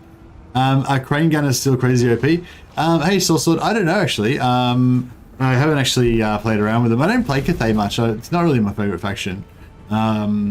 Ogres is probably my favorite out of the current Warhammer 3 factions. Although Warriors of Chaos is about to become my favorite faction. Although I probably will never play Warhammer 3 outside of Immortal Empires.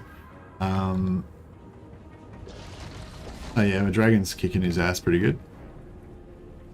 Oh, this is so much better. Like, have they fixed the animations? Check this out. Like, every time she swings, she just hits. Oh, she missed that time.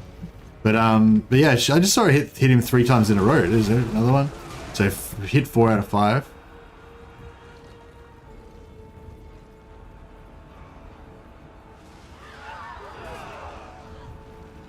Oh no, here we go. Now there's doping out a bit.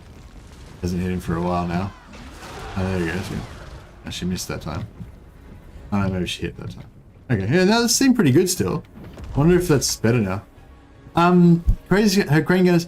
I don't really, I haven't been following it that closely, but I think that crane gunners were crazy OP, and then I thought they kind of slightly nerfed them down a little bit, but I'm not sure. Yeah, has anyone confirm? Did they nerf Cathay crane gunners down a little bit or no? As I remember when they first did that update, everyone was doing videos of like crane gunners with like, you know, with 50 cal sniper rifles and stuff like that.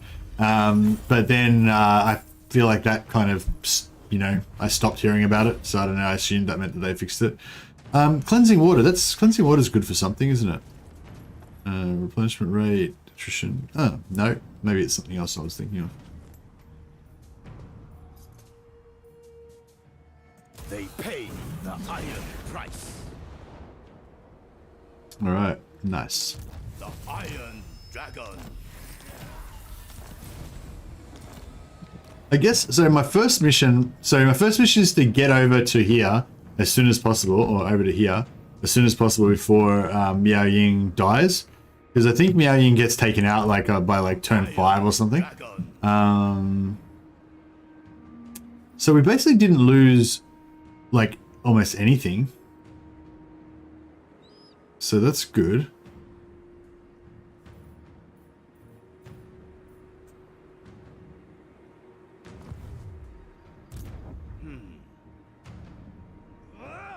Wondering if I should...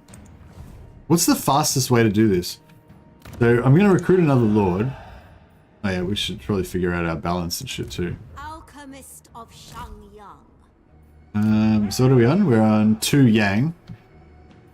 So if we build another Yang building... Growth or money?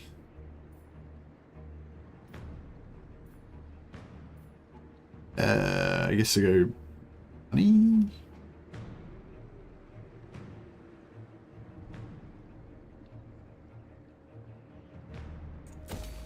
So that'll put us up to 3. I suppose we should go gross, shouldn't we? But I kind of want to go... yeah, fuck it, we'll go money. Yeah, anyway, so that'll go for... then we'll go 3 yang, and then if we hire a Ying Lord...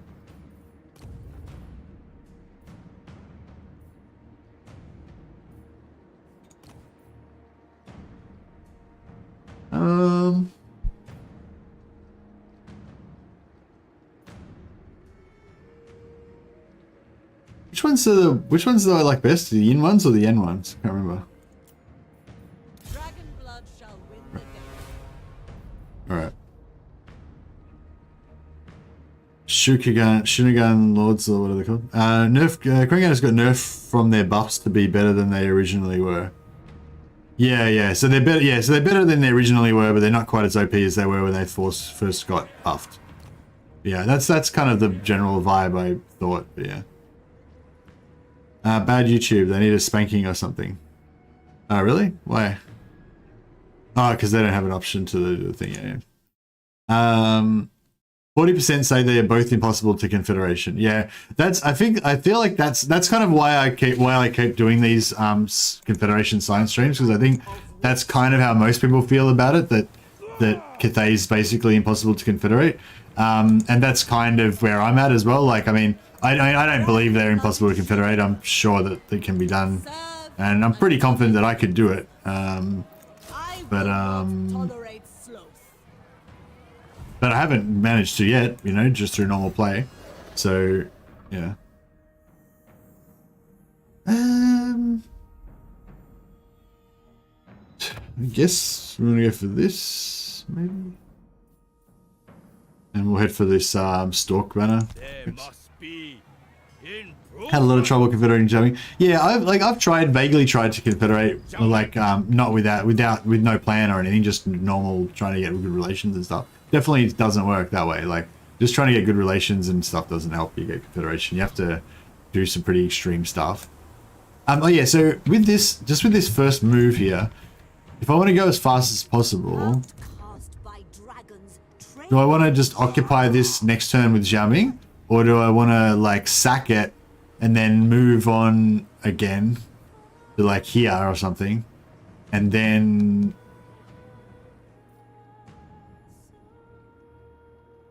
I don't know.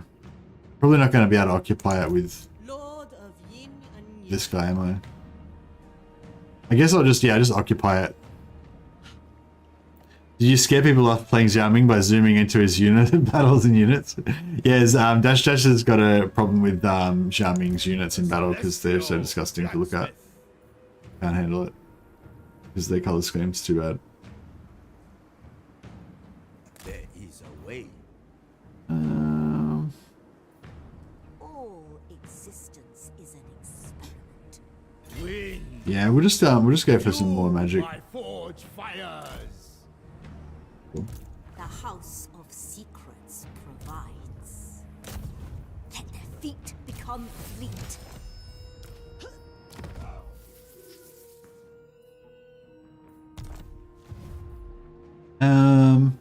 Yeah, diplomacy-wise, we want to start trying to confederate everybody, don't we? Natural. In the name of the Dragon Emperor, I bid you welcome.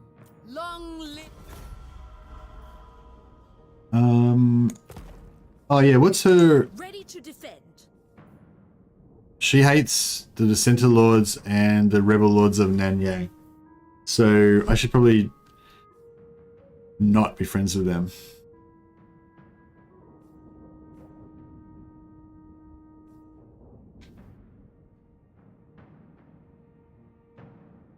Oh, I don't even know who they are yet, so that's fine. Child, as a dragon-blooded, I speak for all Cathay. For the dragon. Yeah, and I don't want to be friends with her now, because then if I go to war with her later, it'll be basically betraying her. Yeah, this is the problem. I have a bit of trouble like setting up the initial sort of thing. Send a caravan. Oh yeah, true. If you leave the rebel lords be, you might be able to avoid major threatening her when you got her locked. Why would I want to avoid major threatening her? I thought major threatening her was what I wanted so that I could increase her thinking that she was threatened. Does the major threat give you a penalty to the Confed, you reckon? What the fuck? I hate these fucking tutorial screens that lock everything. It's like pop up or tell me the information, but don't like freeze everything so I can't fucking click on shit. So annoying. Sorry. Just got triggered there. I don't know if anyone else is like me, but I can't handle like stress when I'm distracted. Like if I'm thinking about doing a hard thing, like, you know, then I can do the hard thing and I'm fine with it because I'm, you know, but if I'm thinking about something else and then another hard thing kind of comes at me, like I tend to just like lose my shit at the other thing. Like I can only think about one thing at a time. Yeah, so I find that's like a character flaw that I've got. Like I can't deal with stress like from a secondary source. I can only deal with one stress at a time. So yeah, I just like lash out if I'm like trying to think about one thing and then I get something else, then I just get like fucking jazzed.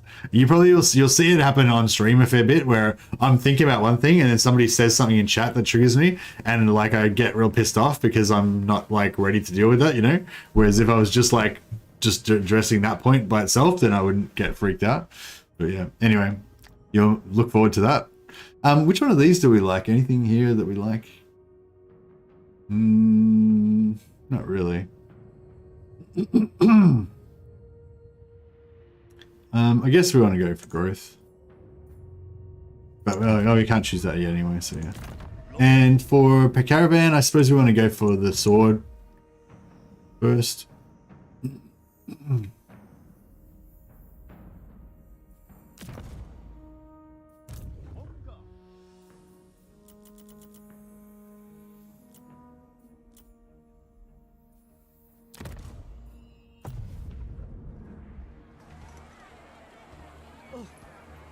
Victory forged in fire. Yeah, thanks for the reminder, Zhao. I totally forget about the caravan most of the time. The desert alchemist. Anyway, all right, let's get this shit on the road, I guess.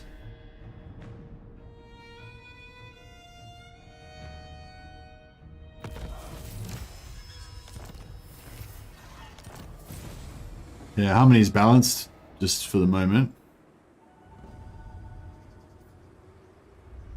Capture and occupy when you Zen Wu. Alright, I plan to. I crave good. Strike off the head. Infinite might of Shangyan. Yeah, we'll just do it regular style.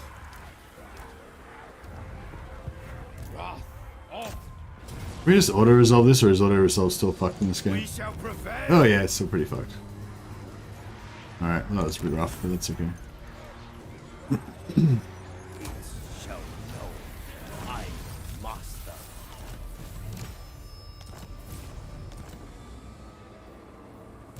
Fire and metal.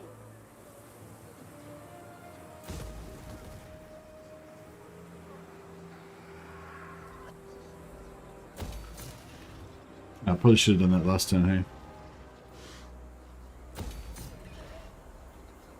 Dragon-blooded Shogunga. A thoughtful maneuver. Spread the Emperor's words.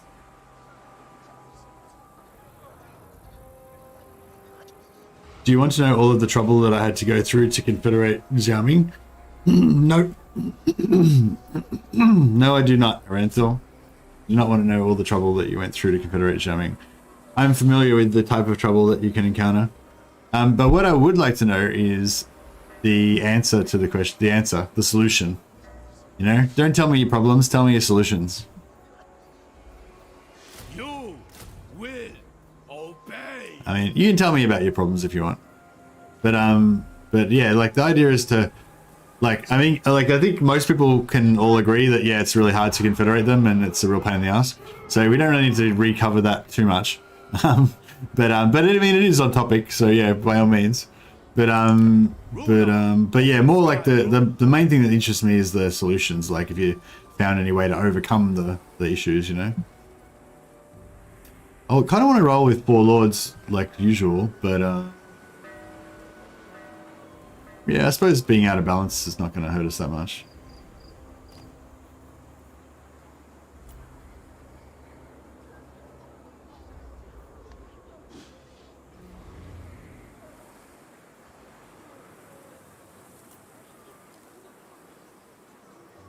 I shall restore harmony. Lord of the Jade Swarm.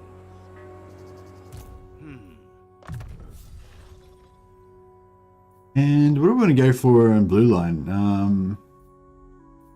Watermaster? Or actually, do we have... Yeah, we probably want to get this, but that's not for a while. Rank 10. Rank 9.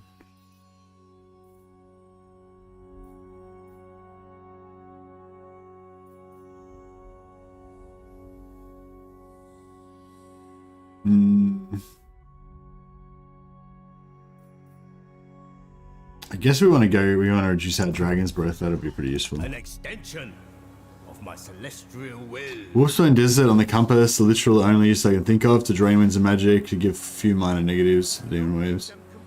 Yeah, I mean, I don't see why you would want to use it too much. Shaper of the 8 winds.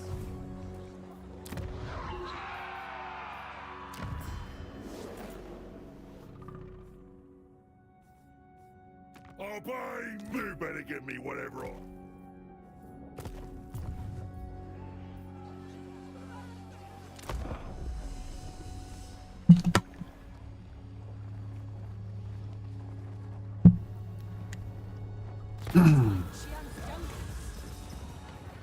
Had a noble unit? Sure, let's see what you can do. Zhao Ming! Get in there.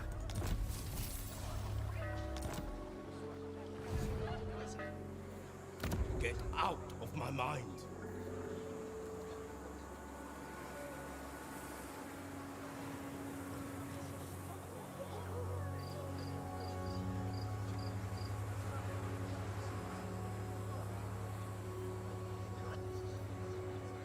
I don't know if I should go for...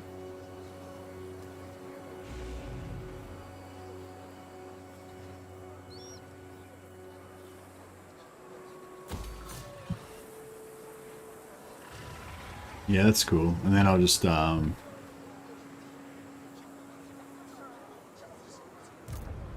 of Feng Shi.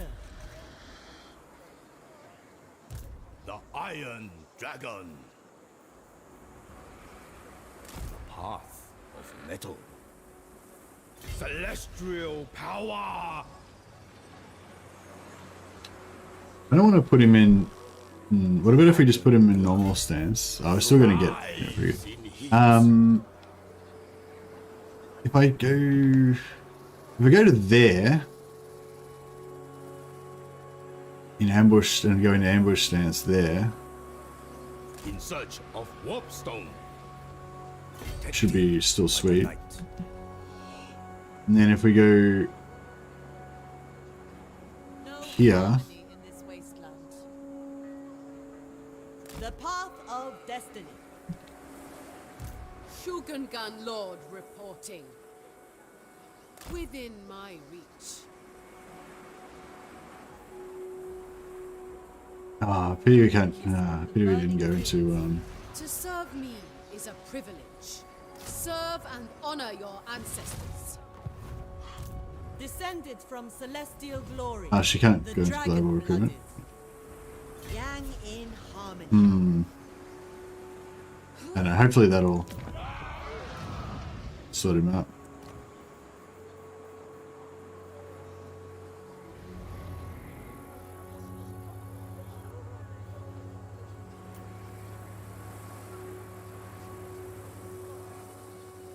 No, I can't really afford...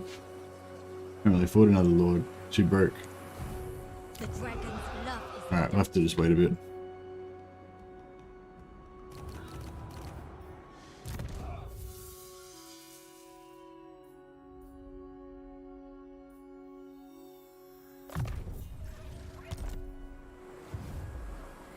Alright, hopefully we can sucker him into attacking us.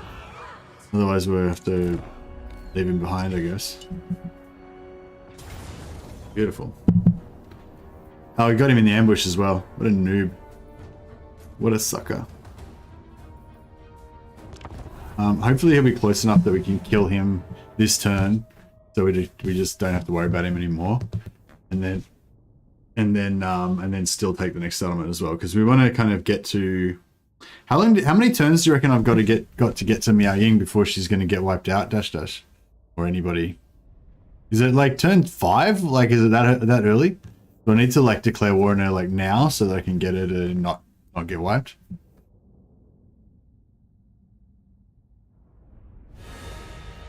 Because yeah, like step 1 of trying to confederate Miao Ying is to make sure she doesn't get dead. Because if you leave her to her own devices, she'll just get wiped out straight away.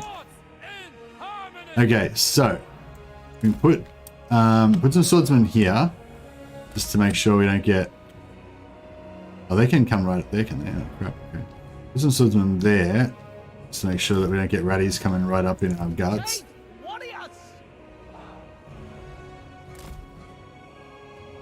Actually, should I just sit on one side? Maybe that'd be easier.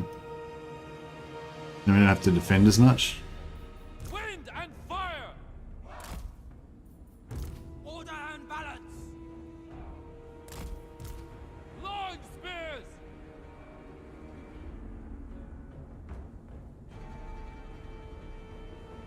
The celestial faithful!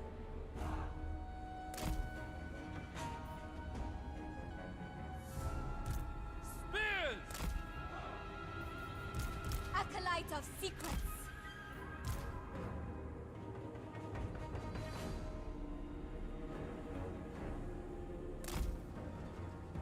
Sun Yang's faithful. Cavalry! Yeah, we'll just put this. Yeah.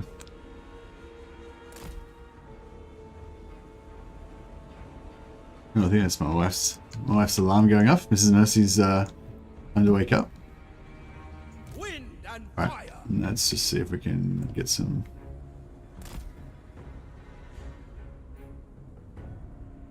archery happening here. Peasant archers! Minds as one! Right, this looks pretty good to me, I think. What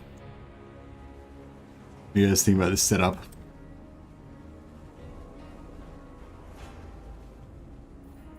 Shaper of steel. The Iron Dragon! Alchemist repositioning. Iron Wing! Law of metal. Shaper Oh shit. of iron! Just like he's all over it. He's all over it. Oh my god. Oh my god, he's like fucking going for her. He's gonna get dead. The path of This is metal. hectic. The iron path. No, she's alright. She survived. Alchemist Supreme! Oh bro, don't shoot artillery into there. Sorcerer of secrets. Elemental majesty. Ancestors' decree. In Father's name!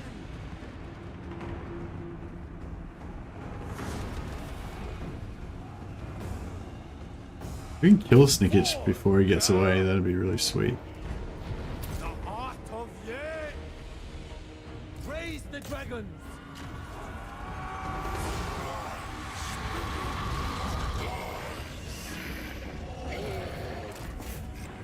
It changed my study. They will perish. Defenders of Cathay! Sent by dragons! Sent by dragons! Marching as one! Jade warriors.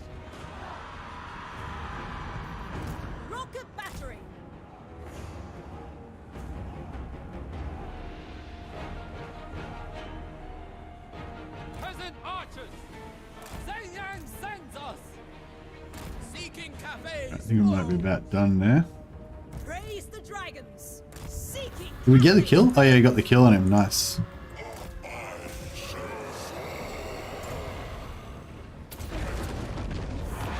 Oof. Missed. Send us our Cathay. Rocket battery. Sun Yang sends us. These guys still fighting? Oh yeah, that's kind of cool. They're still fighting with the remnants, even though they've run off the field mostly. Never conquered. With joy. Alright, we're about done here. That was pretty devastating. We killed him, killed the Lord. That's good.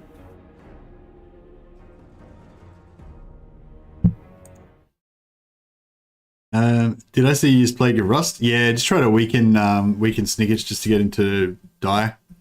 Who are you and what kind of magic did you use to replace Mercy? Why is that? Because I never used Plague of Rust normally. I used Plague of Rust. My working theory is that he got ate by his cat who is now wearing his face. I feel like that even though it sounds horrific, that actually sounds kind of really amusing. Oh wait up, here we go. Arenthiel's giving us his story.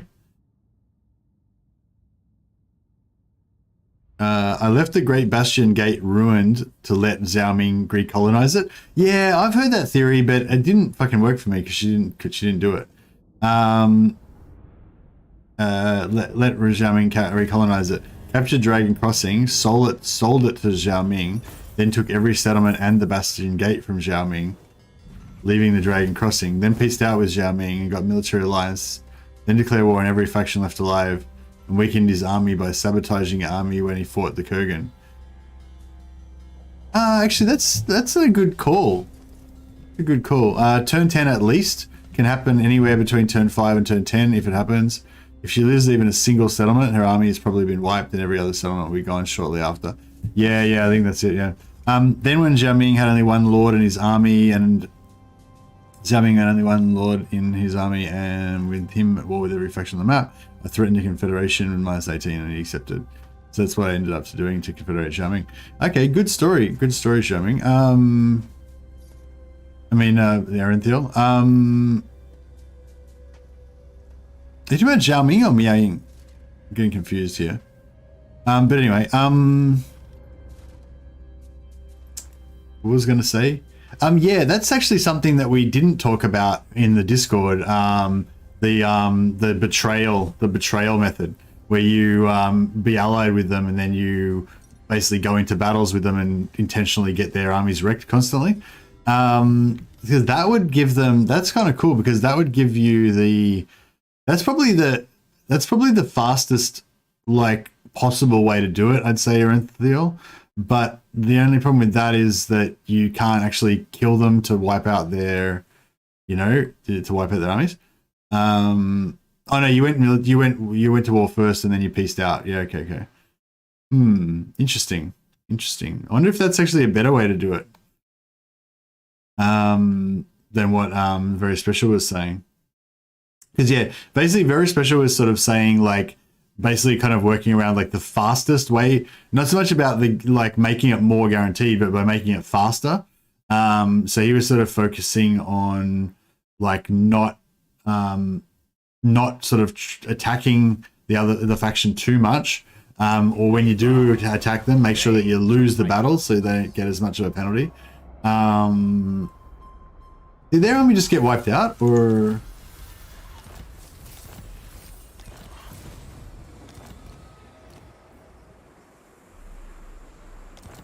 Did their army just get destroyed then, or what? Because I didn't see them kind of get away or anything.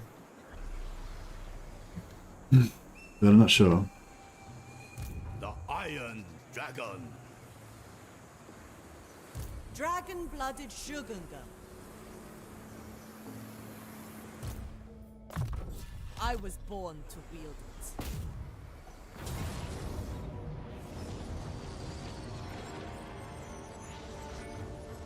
Dismantle them! If you die and no one finds out, The cats will eat you. Thrive Oh. in heat.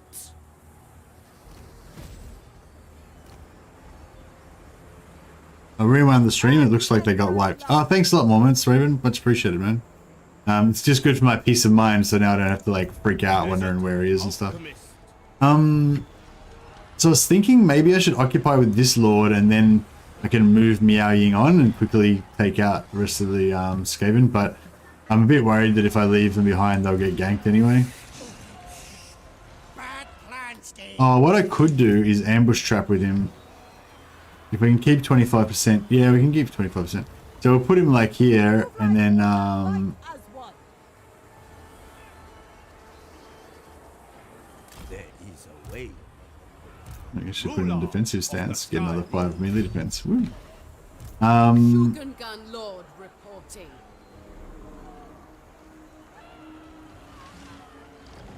Sent by our ancestors. I was born. So yeah, maybe what we could do is occupy this, start recruiting, stick this guy in ambush stance, then that guy might get suckered into coming in and suiciding himself onto us, which would be good. Blacksmith. Yeah, so now I got slightly cheaper dragon breath. We can spam some more of those out. A gift. Be handy. By the way, from all the plus relations with Cathay factions I had from owning Cathay, I had over 200 relations with Zhao Ming while I was taking his territory. Yeah. Oh yeah, so is that like...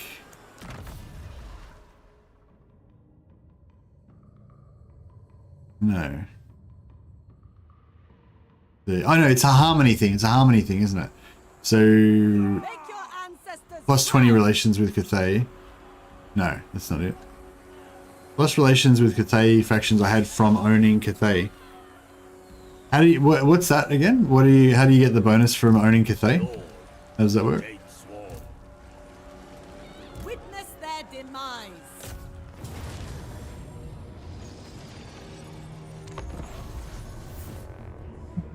I don't know if I feel like I don't do this. I often don't do this battle very well. I'm not really sure what the best way. I don't got any theories about how to do this battle really well.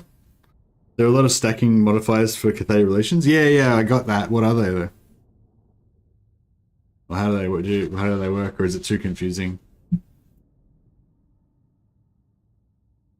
Hello from Russia. Good luck, have fun. Hey, hello from Australia. I'm not sure how to say your name though.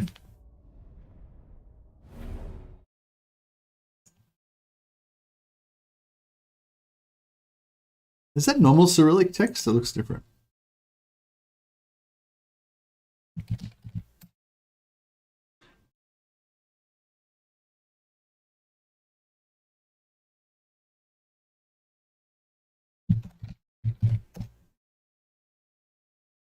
Eltharion the Grim. Is that what your name is? Eltharion the Grim in Russian? That's pretty cool.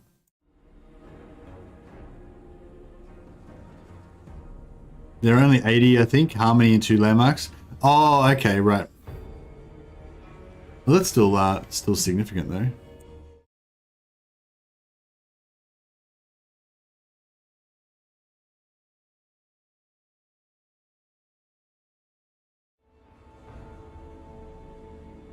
Where's my other army coming out? Over there. Okay, I guess we should fuck off over there then.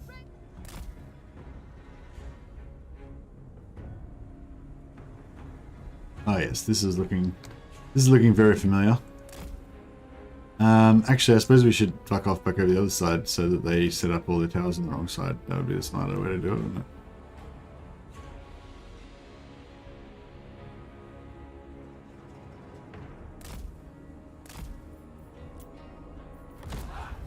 My chosen place. We fight not only for our lives. You also get relations for fighting the Kurgan as well. Oh yeah, nice. And the Bastion gates have plus relations as well. Oh, okay, nice. Yeah, so I guess that's kind of like the I guess that's the difference that I'm trying to do. The main difference I'm going to try and do this time as opposed to the other times is that instead of focusing just on Confederate Miao Ying, I want to also concentrate on... Did I just accidentally move that without meaning to? I think I did. The other thing is I'm gonna try to concentrate on like conquering all of Cathay and confederating all of the Cathayan factions.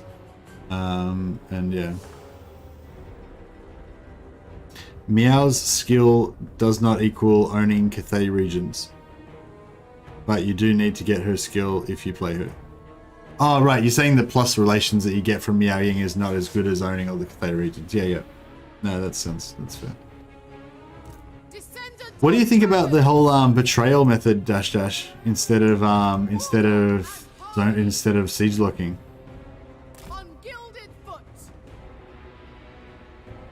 I don't really like the betrayal method in general because, well, I think the betrayal method's cool if you kind of want to do a bit of a roleplay campaign. You don't really care whether you actually succeed with the Confederation or not. Like if you're not really invested, but it's not, I feel like it doesn't have as much control. Like it, it can potentially work better. Like I feel like if you want to get the fastest ever possible Confederation with Miao Ying, probably the betrayal method might be faster because you don't have to take as much, like, don't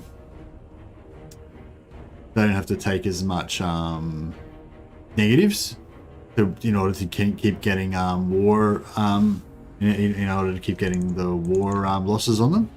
But it's like you've got to rely on them doing stuff, like they need to attack shit, or you need to be able to attack stuff while they're nearby, and they might not move in the right places and stuff like that. Betray lets them expand, your relative strength gets out. Yeah, that's the other thing too. And like sometimes like there might be like a you're trying to keep them weak, but then there's like a unoccupied settlement nearby, and they just like swoop in and take it, and you didn't mean for them to get that, and like they can be sneaky and screw you over. I don't know, it'd be interesting to try it out anyway. Wait, can I go through? Can we go through here? Seems a bit more reasonable. Let's just get in here and take that ASAP. That might be the way to go. You can probably just rush it. We don't have to.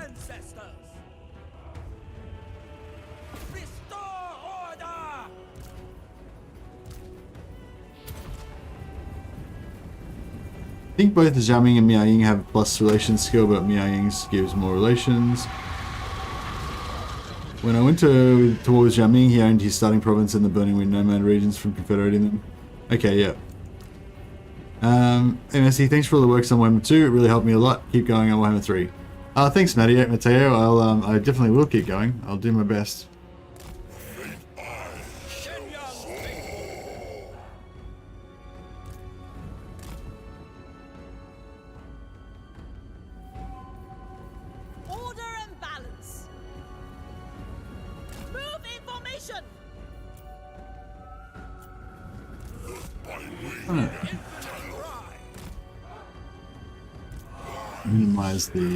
Minimize the old power damage.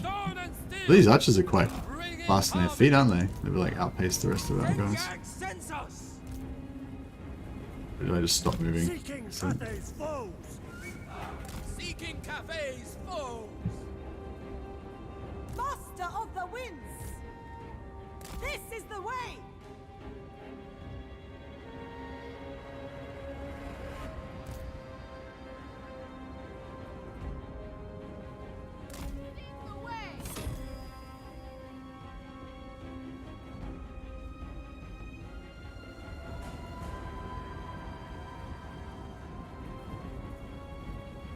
I wonder if I should try and occupy that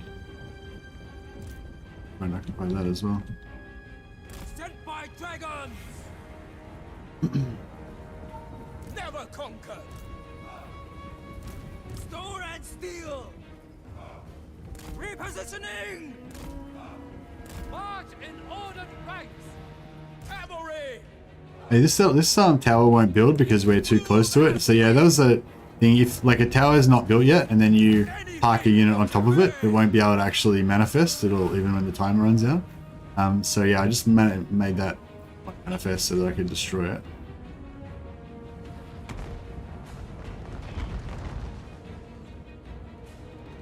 Interesting. Repositioning! Sent by dragons! Peasant archers! Shen Yang sends us! Oh no, they got Whatever wrecked. is required. Bringing harmony! Marching as one! They're screwed. Master of the winds! Roar of metal!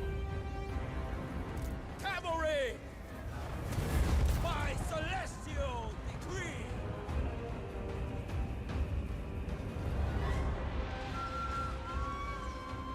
Oh, they're shattered. That's fine.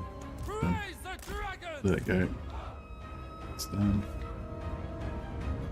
For the emperor! See if we can hunt down those peasant horsemen. Sorcerer of secrets!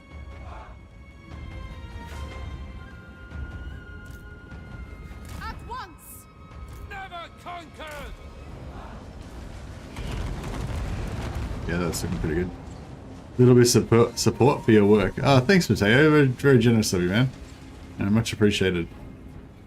Yeah, it's like I feel like it's sometimes like, yeah, like I was talking to I went to jiu-jitsu the other day and I did some jiu-jitsu and they were, you know, some of the guys were, you know, asking me if I would come back to another class or whatever, and I was saying how I work 80 hours, like basically 80 hours a week, and so it's a bit hard for me to find time to do jiu-jitsu. But yeah, I always feel a bit weird about like what, you know, it's like, well, yeah, like I work 80 hours a week, but like 35 of those 80 hours, the work is actually just playing computer games online, you know, and talking shit with you guys. So I don't know, does it actually count as work? I don't know. I mean, it's work in a sense that, like, I try to work at it and I try to be a bit dedicated, and it's not just, you know, it's not just playtime in that, like even if I don't feel like doing it, I still try and do it anyway because I feel like it's, you know, so it's sort of like work in that way. It's like a, I don't know, is it a responsibility? It's sort of an obligation, I guess. I don't know. It's only an obligation to myself though. The celestial Yeah, I don't know. empire But yeah, I'm not sure if it counts as work or not. I guess I try to treat it as work in a way.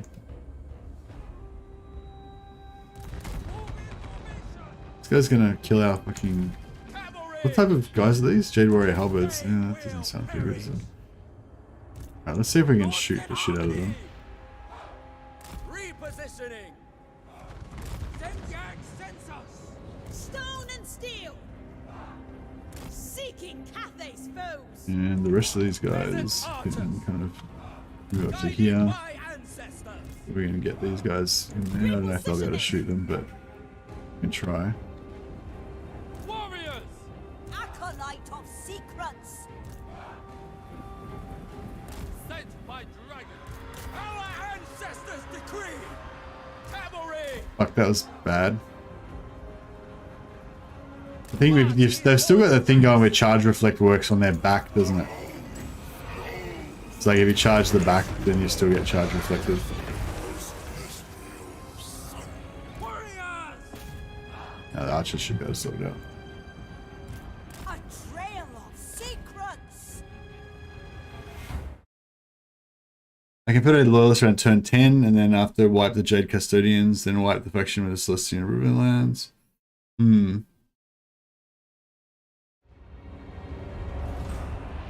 Well, I found your channel following Legend. Think you love cheese more than him. I love cheese even more than him. I don't know. I feel like he loves more cheese more than me. But I don't know.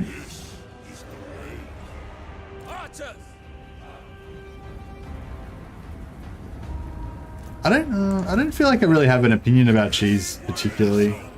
I feel like I don't really care too much about cheese either way. I just really like I don't know. I really like just having my own kind of headcanon, I guess, having my own like kind of way that I imagine things playing out and whatever, and you know, quite often it requires some sort of cheese or exploit to make that a reality in the game. You know, like if I really like, you know, Marauders just being you know, beastly Viking barbarians, but in the game that doesn't really work because Marauders are shit. So, but then if you go and like get like every single buff that you can get from the whole entire map in Warhammer 2, then Marauders become pretty badass, you know, and then you can live out your fantasy of having Marauders being the ultimate like man mode, you know, for Warhammer 2. So yeah, I feel like that's kind of like my thing, you know. It's like I do like exploits and stuff like that. I do kind of get a lot of enjoyment out of them a lot of times, but it's not really like for me the object of it is not really to just like exploit the shit out of the game and make it super easy and stuff. It's more like to give you the opportunity to be able to do different fun stuff that you wouldn't normally be able to do, I guess. Or to just make, sometimes it's just to make stuff viable, like, you know, like with some factions you need some exploits just to make the faction even viable so that they're fun to play, you know.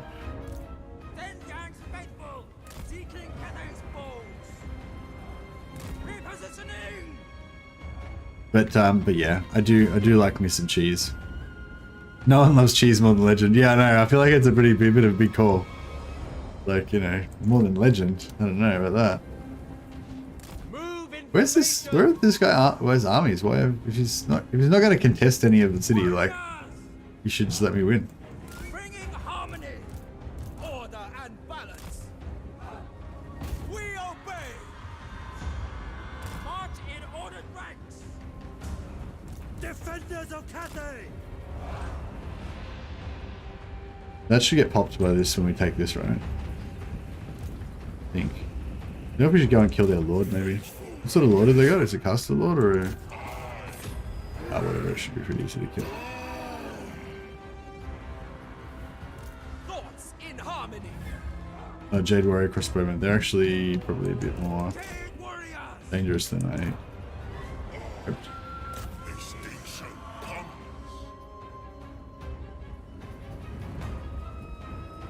Defenders of Cathay. I will go!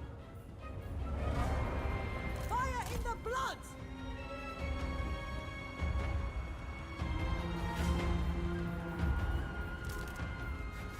Alright. He's coming.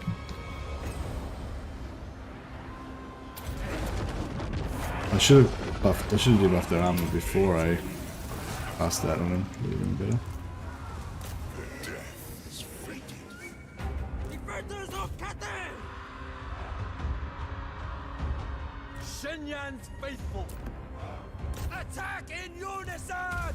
Oh shit, I shouldn't have let them get so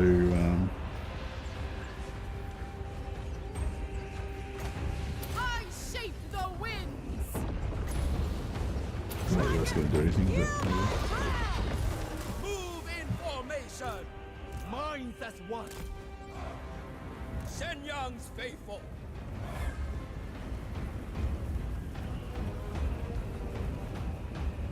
Fight as one. You can get this, yeah, cool. Bring him back over there. I mean, I feel like I did a bit better than usual. We've lost a few casualties, but not too bad. Surely that's it. There we go.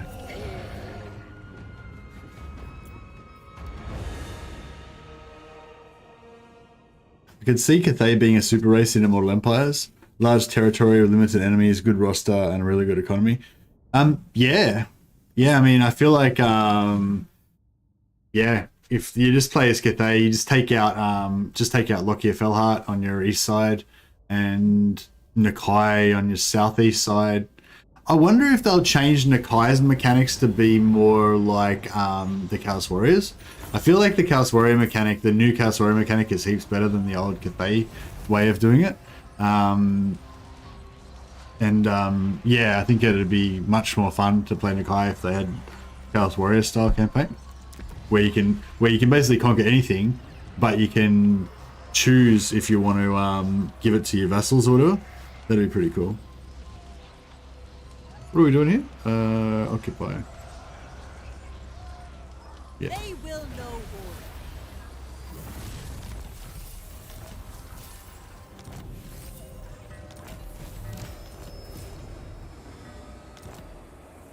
So, Shugengan Lord I was thinking if we put Zhao Ming worships me. in no, we kind of need to leave him here, don't we? All right. Well, if we put Zhao Ming.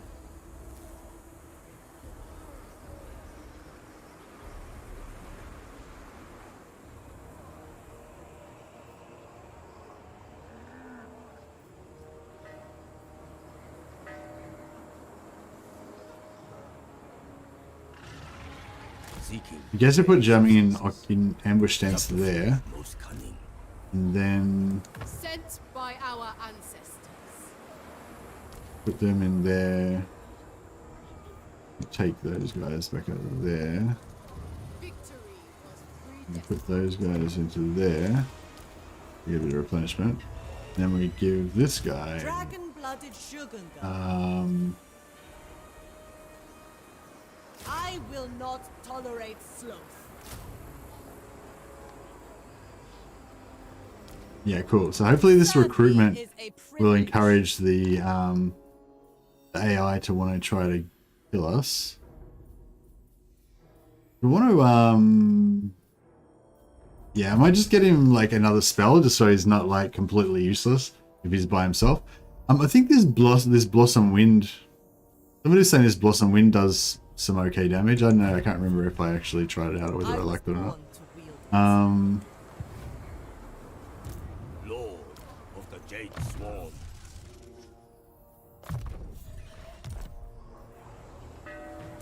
Power in the blood. This one. I guess we just give it a Dragon Breath first, and then we can go for some blue line or something maybe. Windshield. And get rid of that. What are we? Just 1 point. Yang 4. Oh, that's right. We need to get another lord here.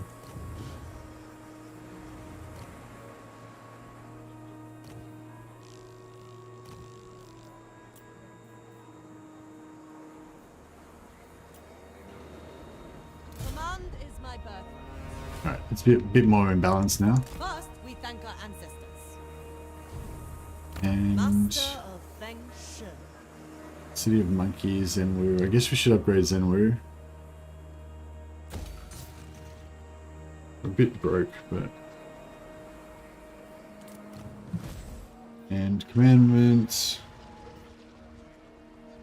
Celestial glory is ours. Might go for the movement.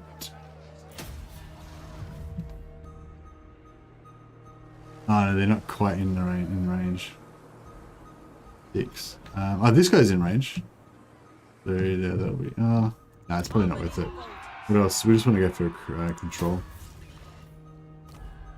Blossom Wind is rather weak. Yeah, but I mean, I don't have any other damage. That's like the only damage spell he's got. So, yeah. That's significant damage if you can bounce it. Oh, that's right. Yeah, it was like good. Okay, in settlement battles and stuff like that.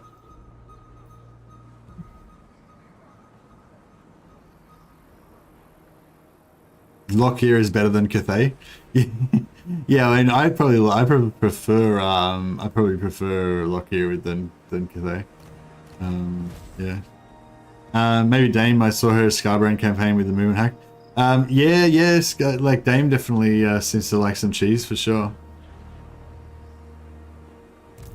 The dragons will be proud.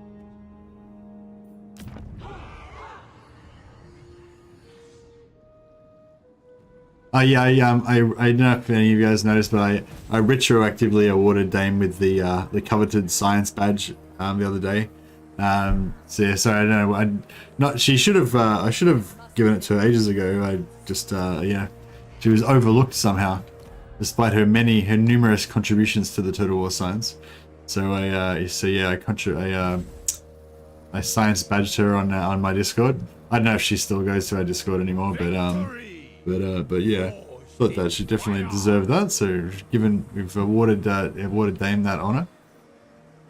Of course, it doesn't actually really mean anything. Just a Mercy the Mad channel thing. Victory was But predestined. yeah, I thought it was Child of the Nine. about time. And yeah, apologies for taking so long to do that. Dragon-blooded Shogunga.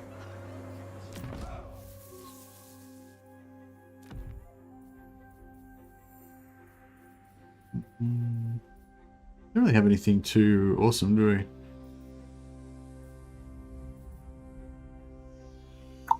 Replenishment rate's actually not bad, but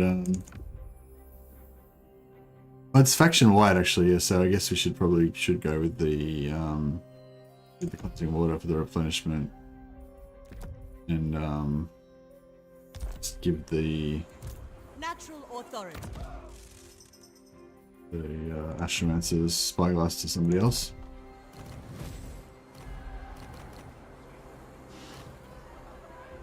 Alright. I reckon he's gonna attack. I reckon he's gonna not attack. I reckon even though this army looks weak and stuff, and I think he's still gonna think better of it.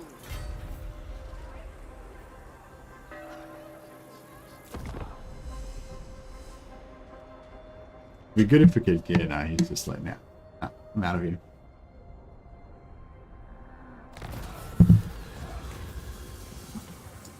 Peasant archers or Jade Warriors halberds? Fuck.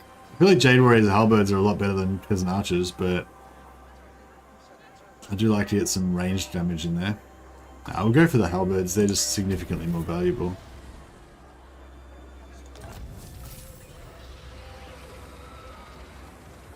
Crap, I didn't mean to actually go all the way and finish that. Lord of Yin and Yang. That's right. Well, here we're going to put another black one. So here we want to put another white one.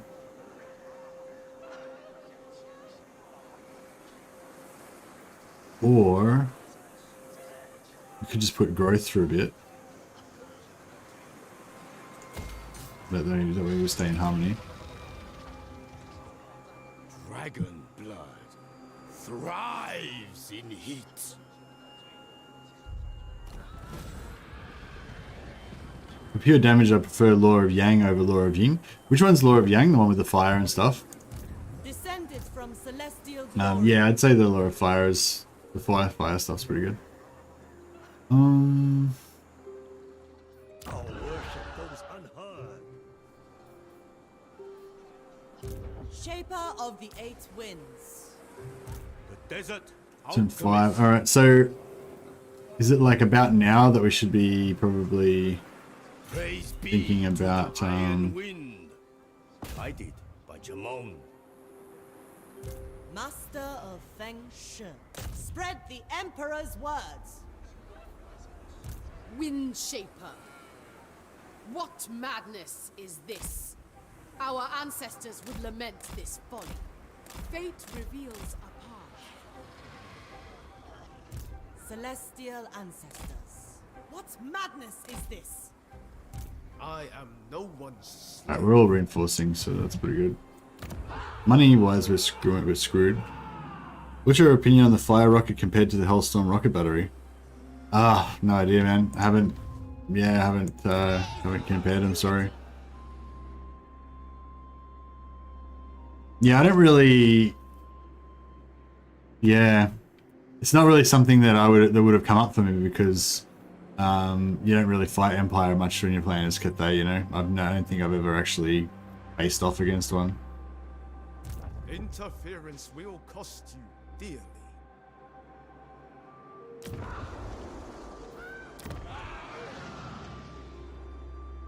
It's like, you know what I mean? Like, if I'm playing as Cathay, then I'm going to choose the rocket battery. I mean, I'm going to choose the fire rain because I don't have access to the Hellstorm rocket battery, you know? And if I'm playing as Empire, it's going to be vice versa. So it's not like you have the choice. And the only other comparison I would have is if I fought against it, and I haven't fought against them, like, with one versus the other sort of thing, so... Yeah, no opinion. I will be obeyed. Alright, so we're not going to get any more troops. That's only 15.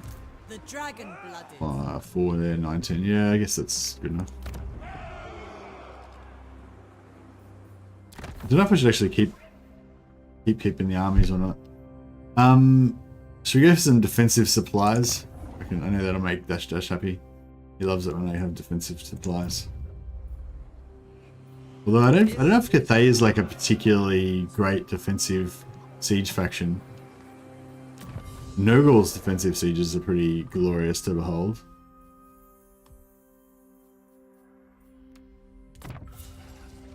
There must be improvement.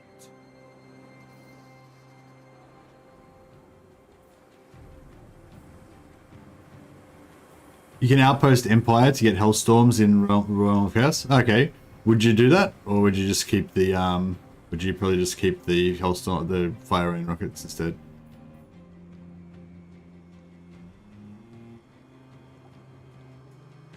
The rockets have shorter range. They have better accuracy, AOE, and more projectiles.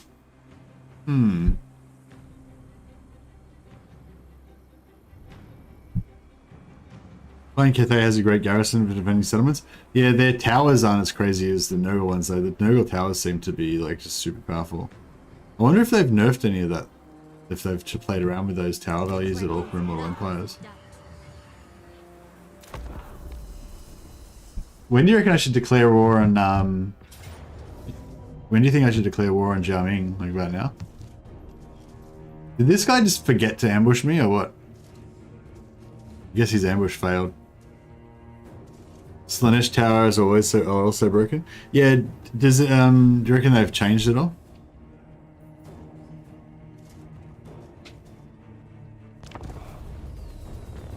Like in Immortal Empires?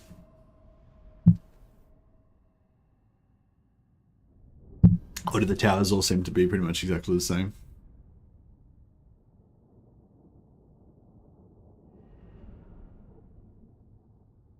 It'd be best if you get scouted before declaring war.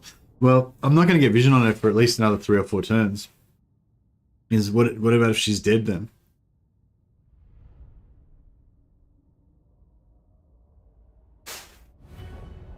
Because I was sort of I thought that I have to declare war on her early so that if she's already been wrecked, she won't get wiped out.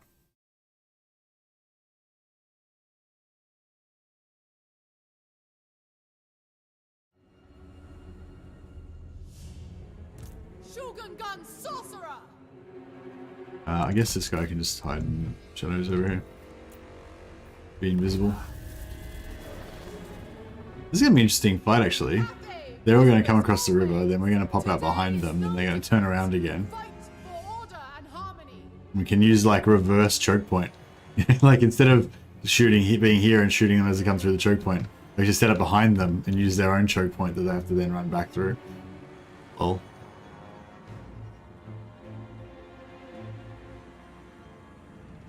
You reckon I should send a hero now? Send the hero now?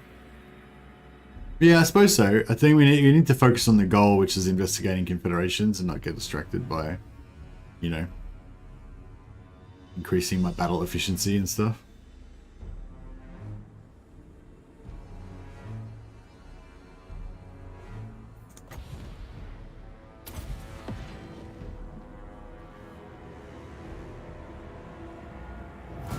Stone and steel. Minds as one.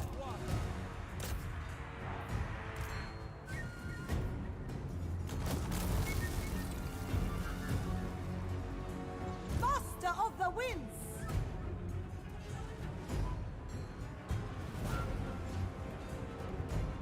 Offspring of dragons! I will go! Bring in harmony. It is fated. Bringing harmony. Marching as one. Naturally. Order and balance. March in So they're spread out quite a bit on their like search My pattern. ancestors! Pretty crazy. alchemist supreme. Order and balance. Order and harmony! Marching as one! Shenyan's faithful. Wind and fire. Zangyang's faithful. Repositioning. The dragons ask. Order and the balance. Defenders of Cathay. Gotta get our lines a little bit less fucking Move as wind, chaotic here. guided by A bit more, a ancestors. bit more organized. Without fail! Guided by ancestors. The path Get of our honor. dragon boy out there. Dragon Guard! Chain warriors.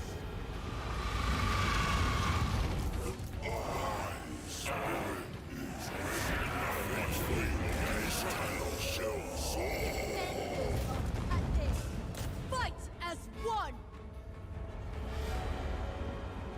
Jade crossbows. Shenyang sends us. Bringing harmony. Minds as one. Warrior crossbows. March in ordered ranks. Shenyang sends us. Peasant archers. Marching as one.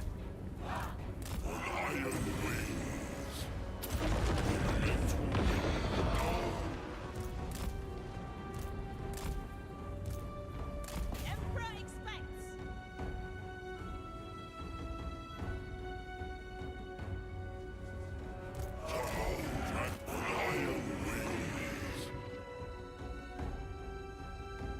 Ready to rule! What are these? Are they not Skaven slaves? No, they are Skaven slaves. Alright, you'd think that our aerial charge from our elite Longmire riders with our gold trimmed armor and shit would be able to take out some Skaven slave ranged infantry.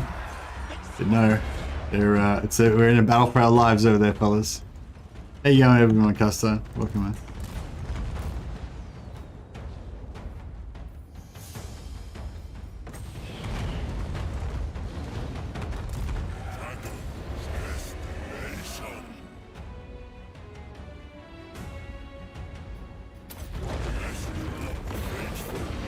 Rocket battery! Warrior crossbows! The path of metal! Spears. Right, we won our epic battle against the Skaven slaves over there. Impressive. Horn of dragons! Sorceress outcast! Bringing harmony. Sent by dragons. Stone and steel. Seeking Cathay's foes.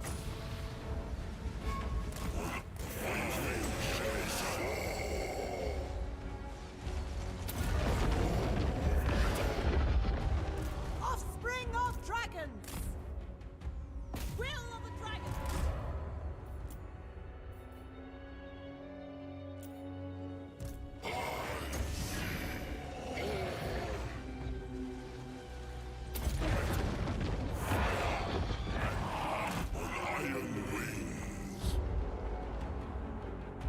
Order and harmony! Naturally! Move as wind!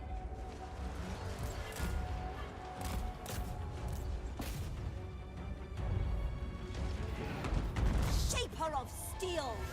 Fire in the blood! You use it on enemies?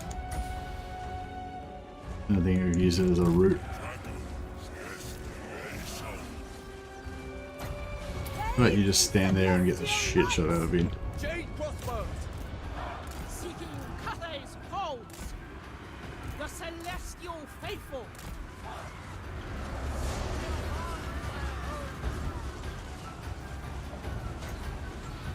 I shape the winds!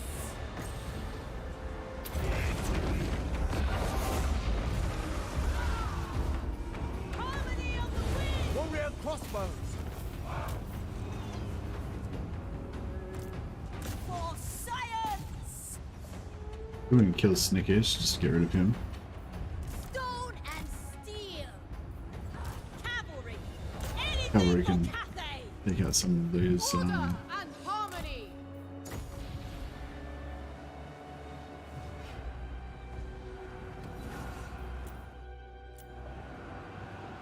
Get him.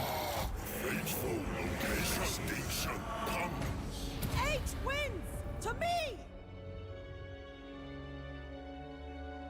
Kill him. Oh. Right. There we go. I'm not sure it's really even worth trying to catch either of these guys. No, they're way too far away. That was right.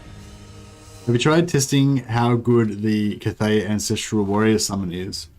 Have I tried testing it? How would you test it? I mean, I've used it many times and I think it's really good.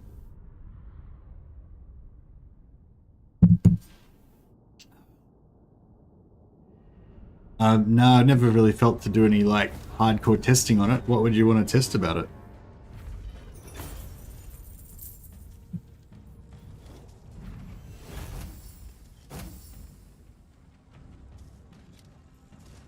But yeah, it's one thing I actually forget. I forget how good it is. Like, because when you're in balance, you know, you get to use the Ancestral Warrior Summon, and it's pretty powerful bonus. Why does it keep offering me like 2 units where one of them's like clearly heaps better?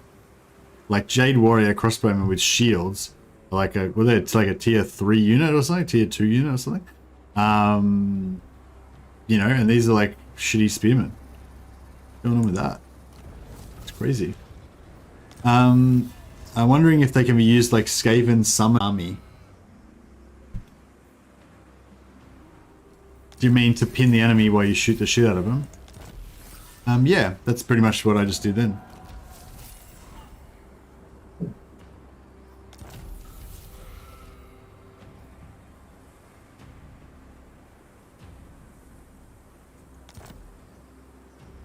Tier 1 with barracks? Yeah, I guess they're tier 1 and peasants are tier 0 really, aren't they?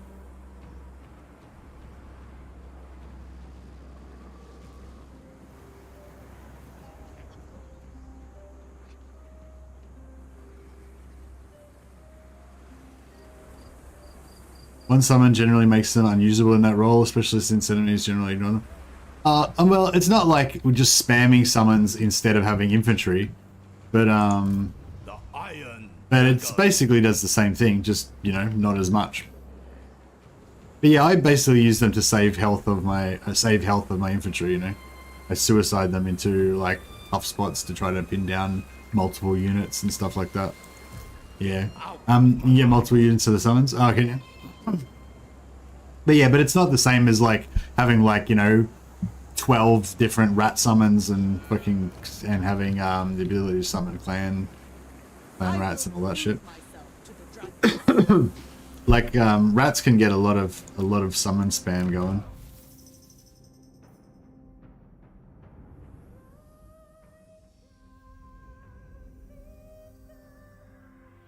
But yeah, I guess it's not quite the same as the rats, yeah. But yeah, you use them to pin stuff down, like, yeah. I guess the other thing you could use them for is like defense, like if if your lord was getting gooned on or something, you could summon it on yourself to like, you know, keep him to pin down an enemy or something. But usually I just use them like I did then. I like cast it way out in front to slow down as like a speed bump, I guess, for the enemy, so they get more time to shoot them, and I don't have to use my own infantry's lives to do it with, you know. Zhao Ming.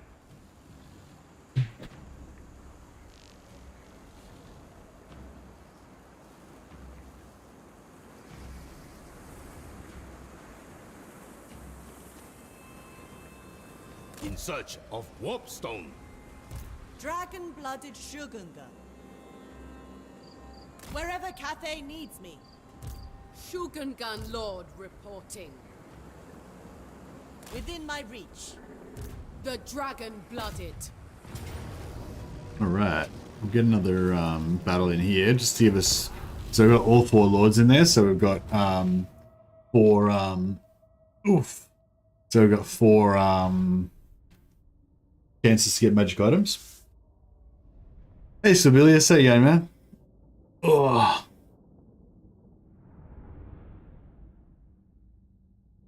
Lure of Yin has 2 charges of the summons, and there's an icon of the spirit dragon. Yeah, but it's still got a cooldown on it though, right? So it's this, yeah. I think like maybe what Dash is saying is like that it's not really like Skaven summons because you can't spam them, you know. like, you know, being able to cast like the summon like a few times during a battle is not the same as like just dropping down like 6 units of rats and then, you know, 30 seconds later or whatever it is, a minute later, dropping down another 6 units of rats. You know, if you got a bunch of heroes, you can spam the shit out of summons with rats.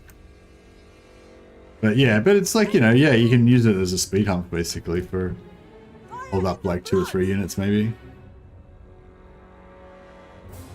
Why isn't there an option for I don't care for Total War Warhammer 3 until Immortal Empires is released? Because we've heard it all before, Woody Chopper. Old news. If you just don't say anything, I assume that's how you feel. Yeah, that one's already assumed. But good point. Good point you raise. Shitty poll. You're shitty.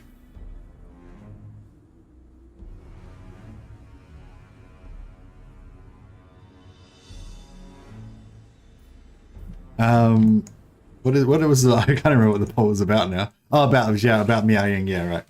Yeah, no, I was just trying to see whether you guys basically thought this was a worthwhile endeavor. You know, what am I trying to do here? I'm setting up. No, we're setting up that. Oh, we're setting that way. Okay. Yeah, we'll just let them come to us basically. Yeah, no, and I think that the majority of people agree with me that Cathay is, well, basically all legendary lords in Warhammer 3 basically at the moment are hard to confederate. But yeah, so basically that's just, yeah, that was the idea of the poll, basically to see if you guys agree and also understand that Cathay and all legendary lords in Warhammer 3 are hard to confederate, and therefore, you know, is it worthwhile trying to figure out how to do it? I'm not shitty, you're shitty. You shut yourself up to 15,000 subs. Congrats on that, by the way. Yeah, thanks for the chopper. And yeah, thanks to everyone who subscribed over the last few days. I think everyone got like a bit inspired about it because we got up to like you know, it was up to like 14,950 or whatever, and then I sort of noticed that, and then I think everyone was like, oh wow, we better subscribe and help him out or something, because it seemed like a bunch of people, like a heap of people, like 50, 60, 80 maybe people, like subscribed over the course of a couple of days, and like I didn't do anything special those days, you know, I was just playing my Norska campaign, just doing my thing, you know, it wasn't anything special, hadn't released any big videos or anything. So yeah, I think people just subscribed literally to help me get 15,000, so thanks to everyone who helped out with that. That was much appreciated.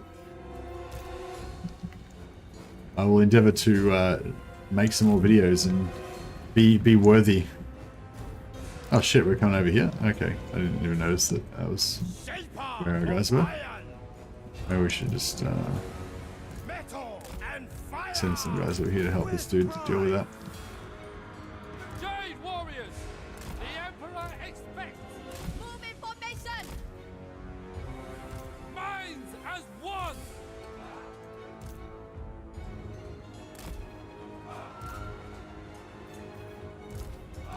And balance, bringing harmony. Ready to rule. What's going on here? Is that little? No, it's not that. Oh, it's like they just summoned. Yeah, right. Seeking Cathay's foes. Offspring of Cool. dragons. So we can get these guys to come and join our team over here. This is the way. Never conquered. Obliterate them. Defenders of Cathay! Cavalry! They will perish! Well, summon. We get so the menace belows will end eventually, I guess. Is that it? I think that might have been it. Look forward to seeing many dwarf videos. Yeah, I look forward to making many dwarf videos. I love me some dwarfs. Oh, now he's casting spells on me. Oh, what the fuck? He got me. Got my artillery. I smashed all of the artillery. Or did he? Oh, no, he didn't get. There's one left.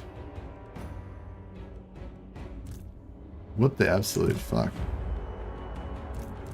camp for putting like 2 units of infantry on top of that artillery now. Okay. Hold on. Alright, maybe I shouldn't have had it on fast forward all that time. That was my bad. And we forgot to summon our Jade Warriors. I was like thinking, oh no, I won't do it yet. I'll wait till I'm ready to like fight them. No, I just, yeah. Had it on fast forward and I wasn't paying attention. Oh dear. Oh well, anyway, it's fine. Zhao Ming can pretty much carry the whole thing himself, so shouldn't be too bad. Yeah, these Jade Warriors got fucked with it.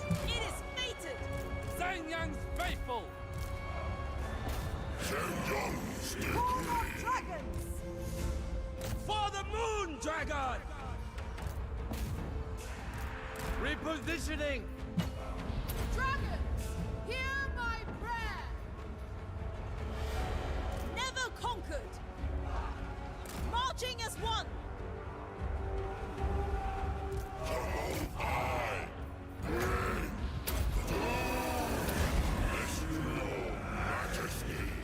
Defenders of Cathay! Bring in harmony!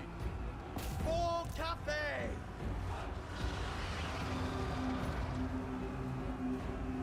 Wonder what Grumbrindle's faction will be like. Yeah, I wonder if Grumbrindle will get a rework, because it seems like they were willing to, like, all the factions that they've moved and that they've split away from their parent factions and stuff like that, they seem to have put a bit of effort into them, you know, like as Manfred got moved and he got an upgrade with the Books of Nagash. Volkmar got moved and he got an upgrade with the Books of Nagash.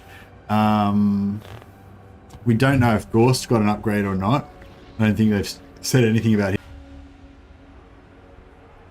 Sigvald got moved and he's got new mechanics. He's got the Sinestro mechanics. Olek got moved, but we haven't heard anything about him, so we don't know if he's got new mechanics. But yeah, so we don't know if Kolek's got new mechanics. We don't know if Grumbrindle's got new mechanics. No more one-turn Iron Drakes as Kara-Zakarak. Turn 1 Iron Drakes as Kara-Zakarak. No, but you get turn 1 Iron Drakes as Grumbrindle still, I guess. Oh, did they nerf the Sky Junks with the manual fire?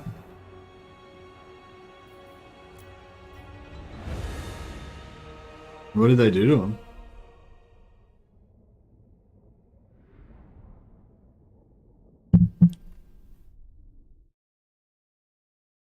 Is my stream title less clickbaity now? Let's I spelt it wrong too.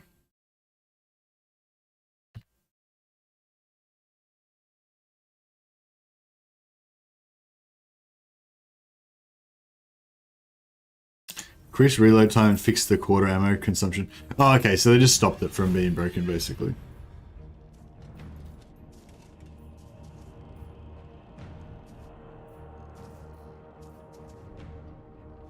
Yeah, I guess that's cool. Mercy begging for money was let's pay. Yeah, that's right. Mercy, that could be my new game style. Let's pay.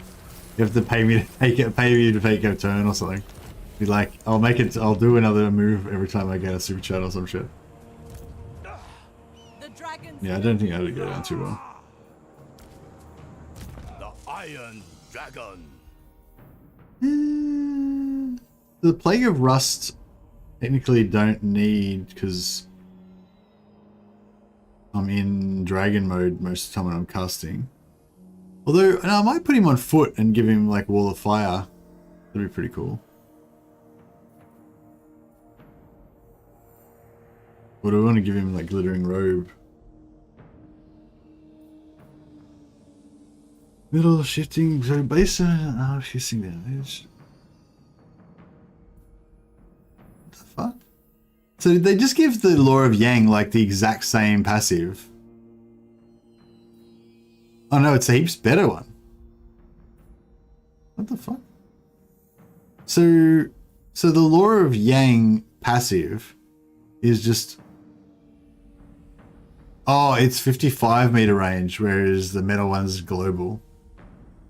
Okay, that's interesting. Yeah. I don't know why you're saying that, Jordy Chopper. It's like, I mean, it's sort of vaguely funny, but it's not like relevant to It's not really relevant to my style. Like, it'd be funnier if I did actually, like, try and get people to pay me An extension money or something. of my celestial will. I was born to wield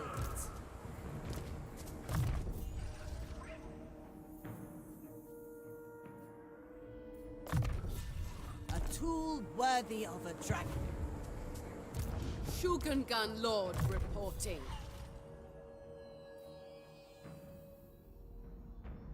Who cares about style when you get dollar bills? No, I don't really care about the dollar bills right now. I think that's something to worry about if you've got a big channel and you do it as a job, you know. For a smaller channel like mine, you mainly just want to be able to make good content and grow your channel, you know. That's kind of like your main objectives, I think, or it should be. So yeah, I don't know. I was just sort of thinking then, like, if I was going to ask for something, like, what would I ask for? I wouldn't ask for money, because that doesn't help me. Dragon-blooded sugar. I mean, I guess if I had enough money to quit my job, that would help me, but that's like a lot of money. Victory! Forged in fire! In search of...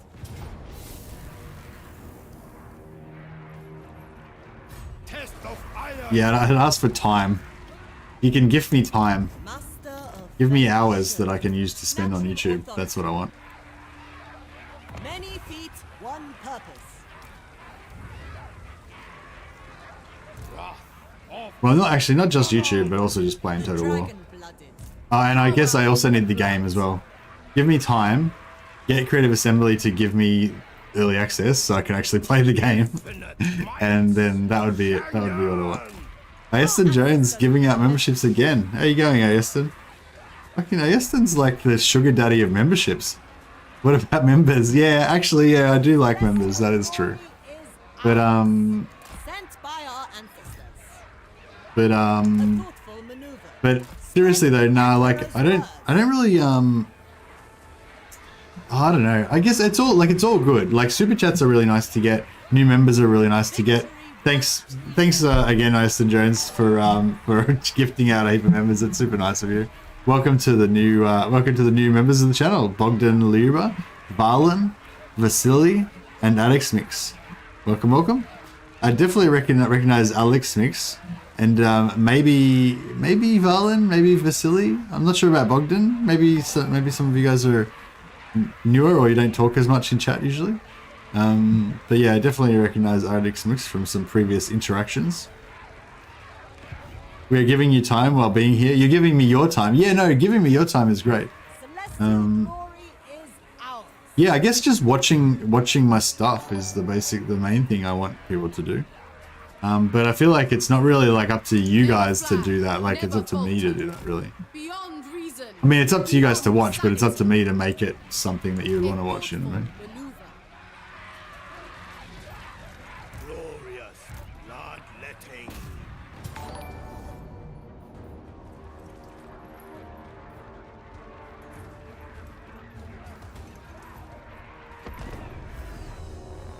Are any of the new members on Discord? Hit me up and I'll add your new title. Oh yeah, for sure. So if anyone's on the Discord, if you just do @moderator or @woodychopper, then you can have a special members patrons of the sciences flair and get your green name on the Discord as well. Even if you don't continue your membership after your free month runs out, you're welcome to still keep your supporter badge on the Discord. It's a lifetime.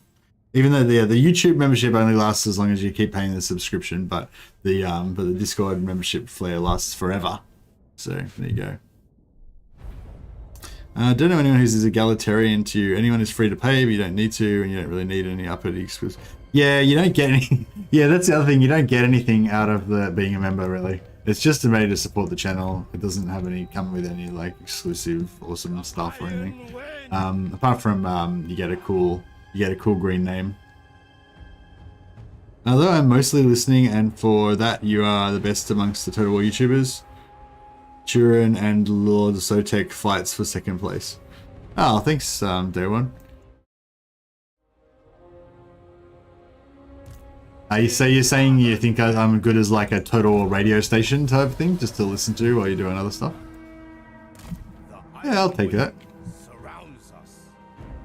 I'm just about to do this because I'm still thinking about this whole topic of what I'm rambling on about. So I'm not willing to devote any brain power to this battle. Like, I can feel it. Like, my brain's just like, no, not going to think about this battle. Just going to keep thinking about what I want to think about. So therefore, all my shit's going to get wrecked. This is what I'm thinking is going to happen. If I can take out that, organize him. Where's my fucking artillery? I'm gonna just hit a heap of fucking infantry on top of it, so they can't get killed.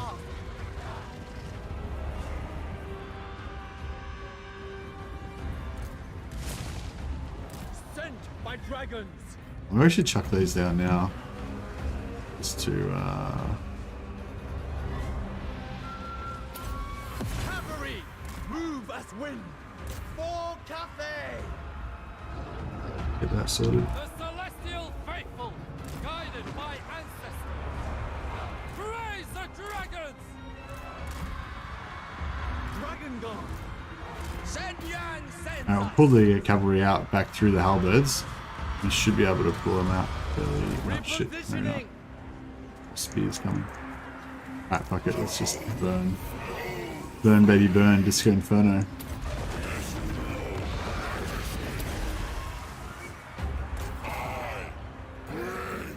Fuck it, chuck some artillery in there as well.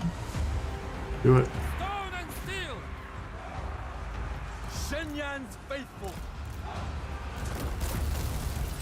Guided by ancestors.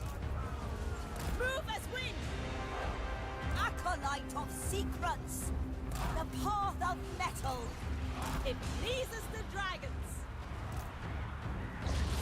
Yeah, we need to get these guys out of there. Sends us with We- infinite pride. Take off. Immediately, it pleases the dragons. Move in Yeah, we need to just try to get these guys out of there. ancestors. Get them to go and relax. They're still like relatively healthy. 17 out of 24. Yeah, they've still got most of their models. They're just low on hit points. Marching as one.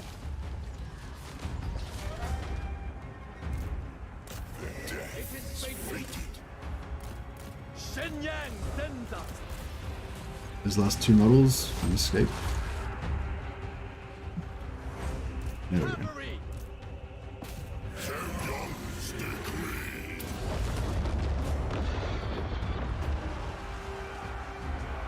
Archers. Warriors for Cathay. Tomorrow's BJJ 15-minute warm-up and 1 hour 15-minute rolling, so I'm preemptively feeling tired tonight. Is that right?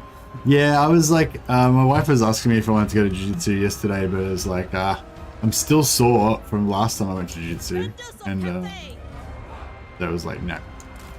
And then I could, what was it? Marching as one. Yeah, I think yes. No, I think also yesterday was the the time. It was on early, like too early, so I'd have to like I would have had to leave work an hour early to actually do it. So it's like, yeah. I mean, I'd like to, but if I could just leave work early, I'd just use that to do YouTube instead.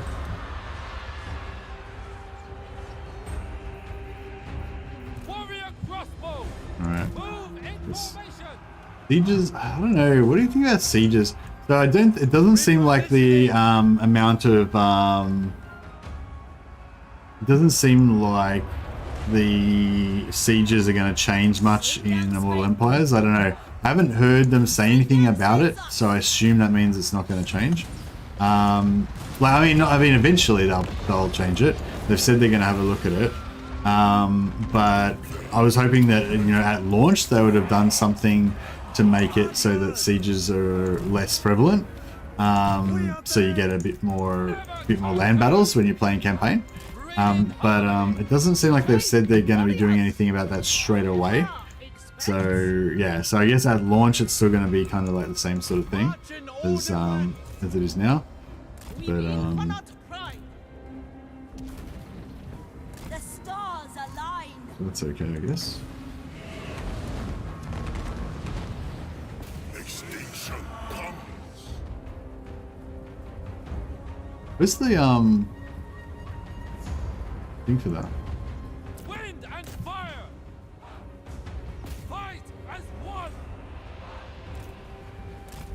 must win. I can set this up here. That'd be good. The celestial faithful. With joy. Dragon's fury. I think a fair few shots there, old Iron Dragon.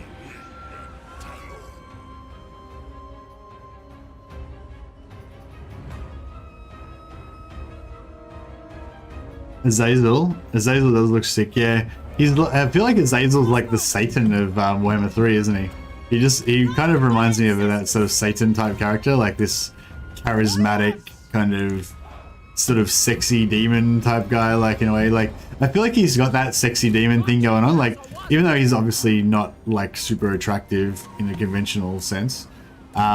He's got that kind of like sexy Satan demon type thing going on, you know. I don't know. Apologies if I'm like offending anyone out there. But yeah, I can sort of see it. I can sort of see it. Azazel's got a certain, he's got a thing going on, you know. Got a thing. Praise the dragons. The dragons ask. Order and balance. Slash, for sure. Yeah, I think he's definitely inspired by it.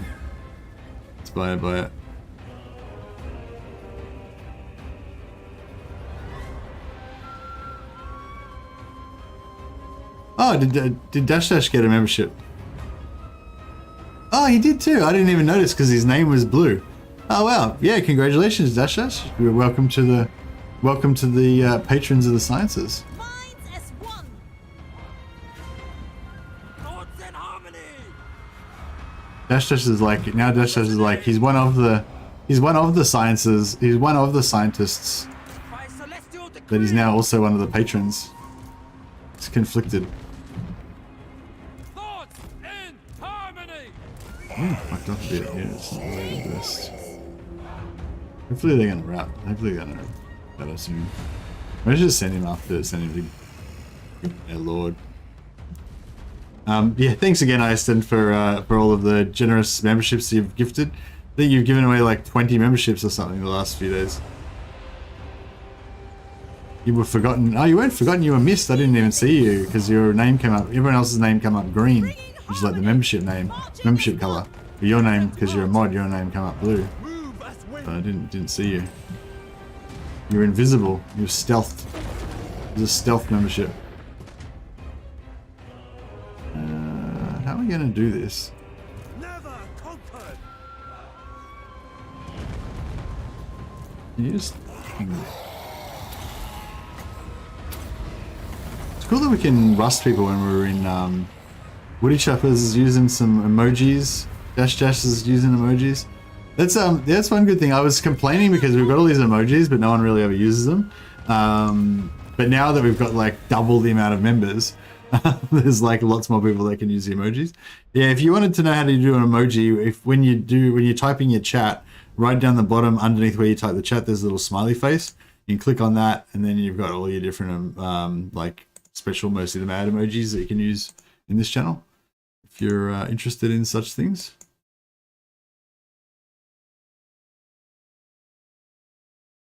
Only members can use the emojis. Yeah, but like there's not that many members, and the ones that they are don't usually like to use the emojis that much, I guess, or the emojis are shit, or I don't know.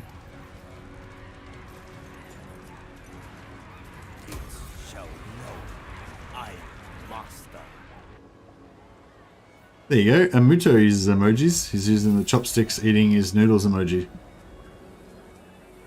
Whenever Mercy starts a new stream, you need to use restart. I'm not like restarting yet. I mean, I probably will restart at some point, but give me a chance to like play this campaign that I'm playing currently first. Celestial glory is high. No point.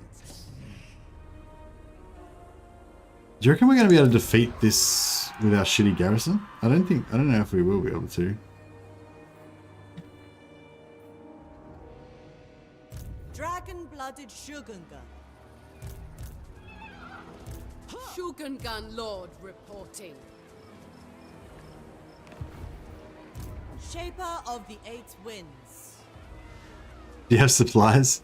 Yeah, I've got the 500 supplies. I can hire a lord. Yeah, I can hire a lord. Celestial glory. And is it just Skaven slaves? It is mostly Skaven slaves. We've got half a stack of Night Runners and a couple of stacks of Clan Rats. A lord. But our garrison in City of Monkeys is all half fucked though. I don't know. Seems doable. I don't know if I want to bother recruiting a lord there, but I suppose I should.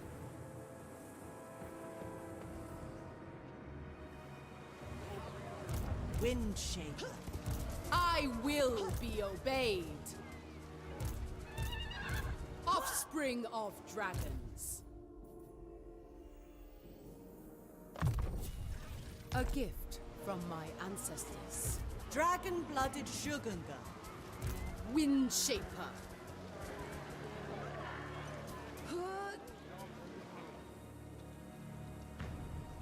The dragons will be proud.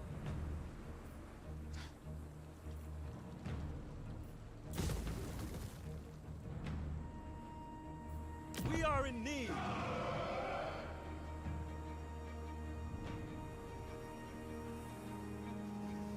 Hey Mercy, how fast do you think Cathay can get to tier 5?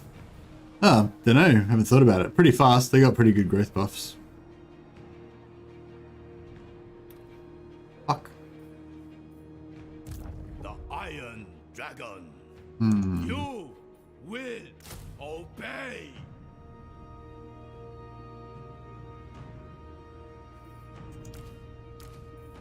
Willing participants.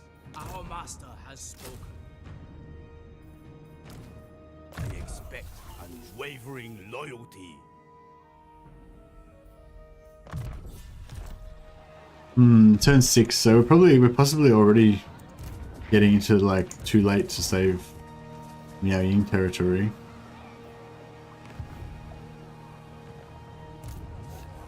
Foolish thing. Hopefully not. No.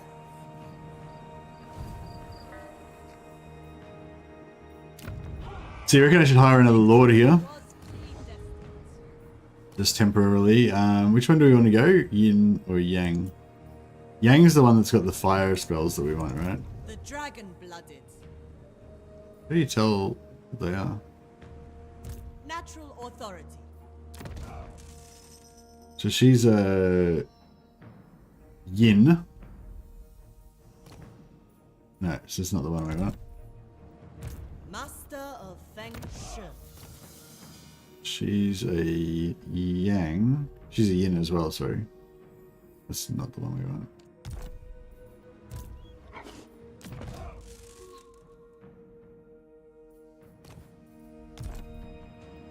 The dragon-blooded.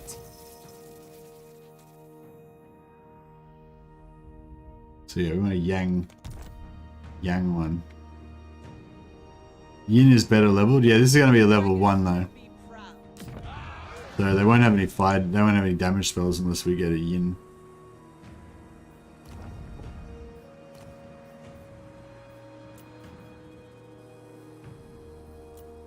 I shall restore harmony.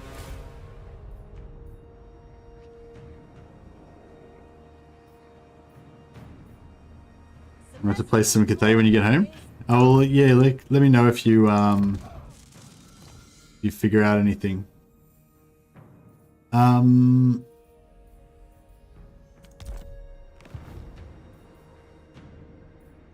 yeah, so if I was gonna on that topic before of what I would ask for instead of money. If I was gonna ask for anything instead of money, I would ask for a science. You know, if you guys like know cool stuff about Total War that I don't know, like I want to know that. You know, give me the knowledge. Give me knowledge.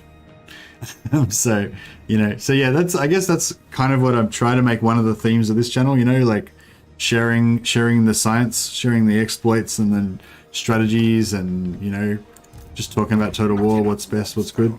And yeah, jump on the Discord and chuck it on there because the Discord is, I find, is a good resource for me to just, you know, I can go on there, I can ask questions of people. There's usually somebody on there that knows stuff that I don't, you know, or I can just look at the, you know, if other people are having conversations about stuff, I can just have a read on there and be like, oh, that's interesting, and you know, I can jump into that conversation as well or whatever.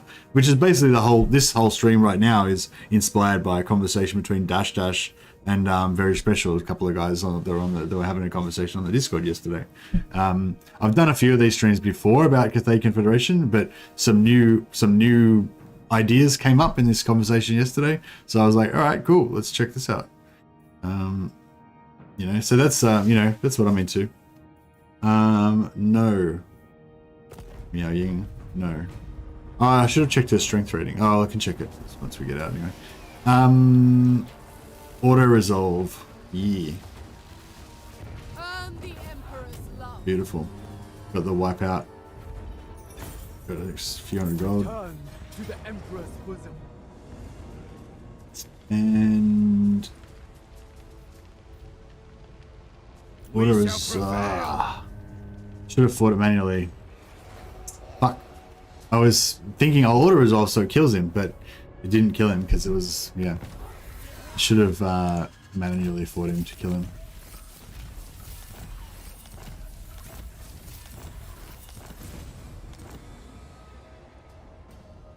Join the Discord, do it now. There you go, listen to Woody Chopper. There's a link there if anyone wants to join the Discord. It's totally free, of course. And yeah, join the science discussions. Also, if you do join the Discord, one of the top channels says welcome, start here. If you go in there, there's a little message with a bell icon that you can click on. If you click on the bell icon, then the Discord will notify you every time I go live. If you want to watch a live stream, it'll just send you a ping on Discord. So yeah, some people say that their notifications on YouTube don't work, so they miss out on some of the YouTube notifications. So if you're having that issue, then yeah, you can go into the welcome channel on the Discord, click that thing, and it'll notify you when I go live. Dragon-blooded sugar gun. No! Blame you! Make your ancestors proud. Nice. She like kung fu'd him to death. Hey, Talk. Dear Dragon Emperor UI is so red. Oh yeah, they're gonna change that to in the new Model Empires. You're gonna have a choice of red, green, and blue. But I feel like all of the colors are still like the same kind of strength, right? Still like super red or super green or super blue. I don't know. Did they change anything else about the UI apart from giving you the option to choose the colors? Because I feel like I wanted more options than just the color change.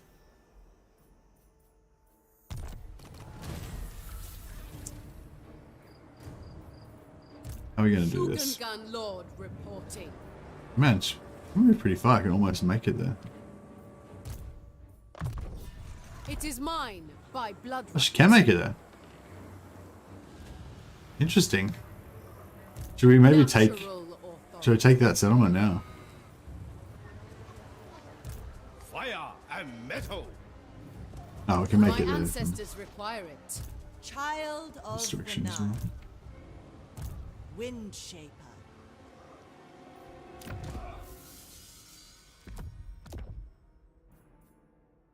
Actually, it's global, isn't it? So if we leave...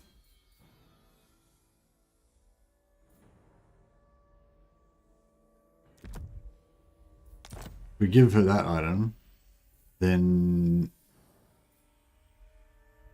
that way when she's disbanded she'll still have it. Shaper of the eight winds.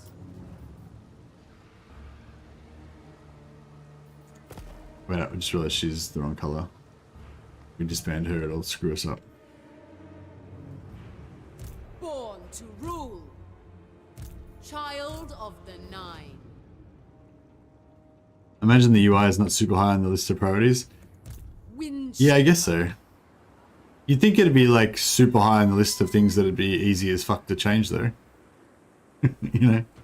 Witness their demise. Cathay.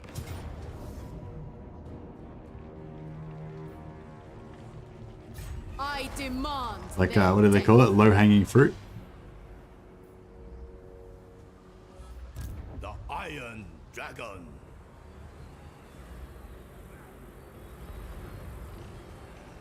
Driven by rage Driven by rage. of the Jade Swarm. Good work. That's what you want to be driven by. In search of Warpstone. Villain! Nothing you can say can. So these guys are at war with, oh yeah, let's check out her strength rating. Stronger than the provinces, strength rank 94. 94 is not good, is it? One settlement, yeah, so she's about to get dead. Okay, so we should probably declare war on her now. And hopefully she might survive long enough for us to get over there.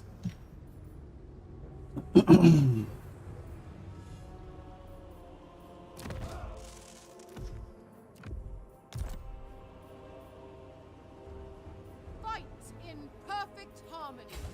Yeah, this one will disband. No, we actually don't need to disband her. No, we can disband the other one. Yeah, that's pretty cool. Never flag, never falter. An offense to my bloodline. Yeah, that's good. Well, she can occupy it and then she can disband and we can just... We will bring order. Fuck, they have a pretty serious army, don't they? Whom dost thou serve? Indeed.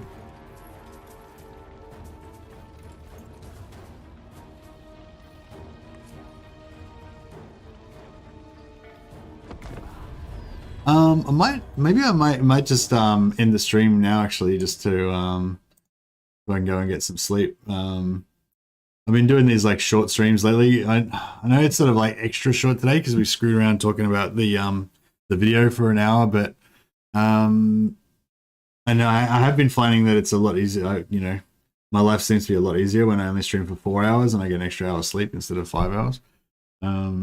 So yeah, I don't know. Maybe I should do that.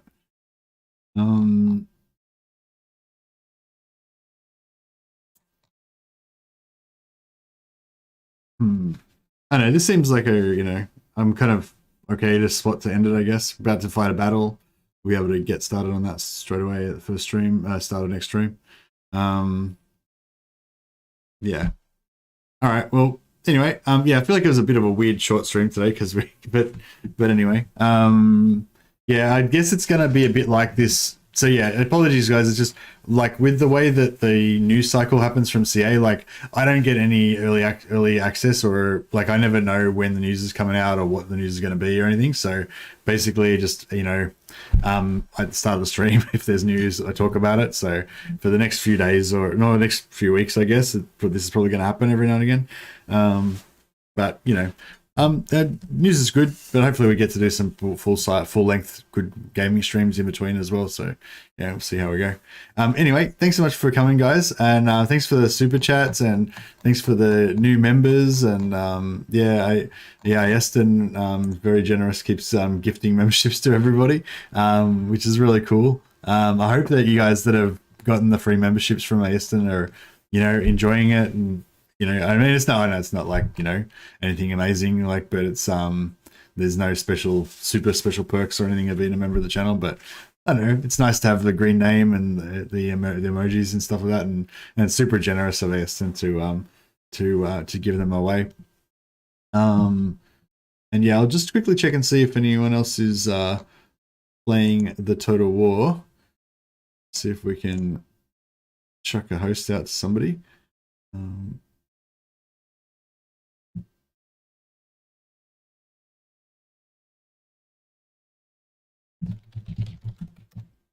Yeah.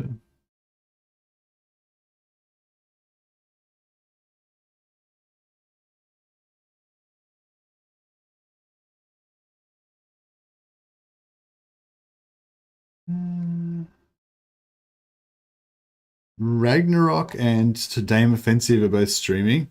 I feel like I've hosted both of them kind of recently, but we'll check a host To Dame Offensive today. But yeah, Ragnarok Total War is also streaming, so if you've seen him before and you want to check him out, go and check him out. Oh yeah, thanks also to Mateo for the super chat earlier. That was very generous, man. Much appreciated. Here is a link to Dame Offensive's stream.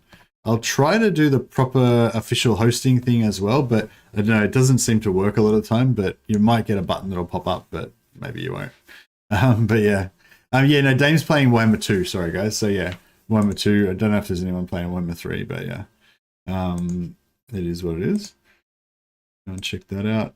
I'll check a little redirect on here. Don't know if it'll work, but we'll see. Okay. All right, guys. Catch you next time. And yeah, thanks for everything. See you all in the future.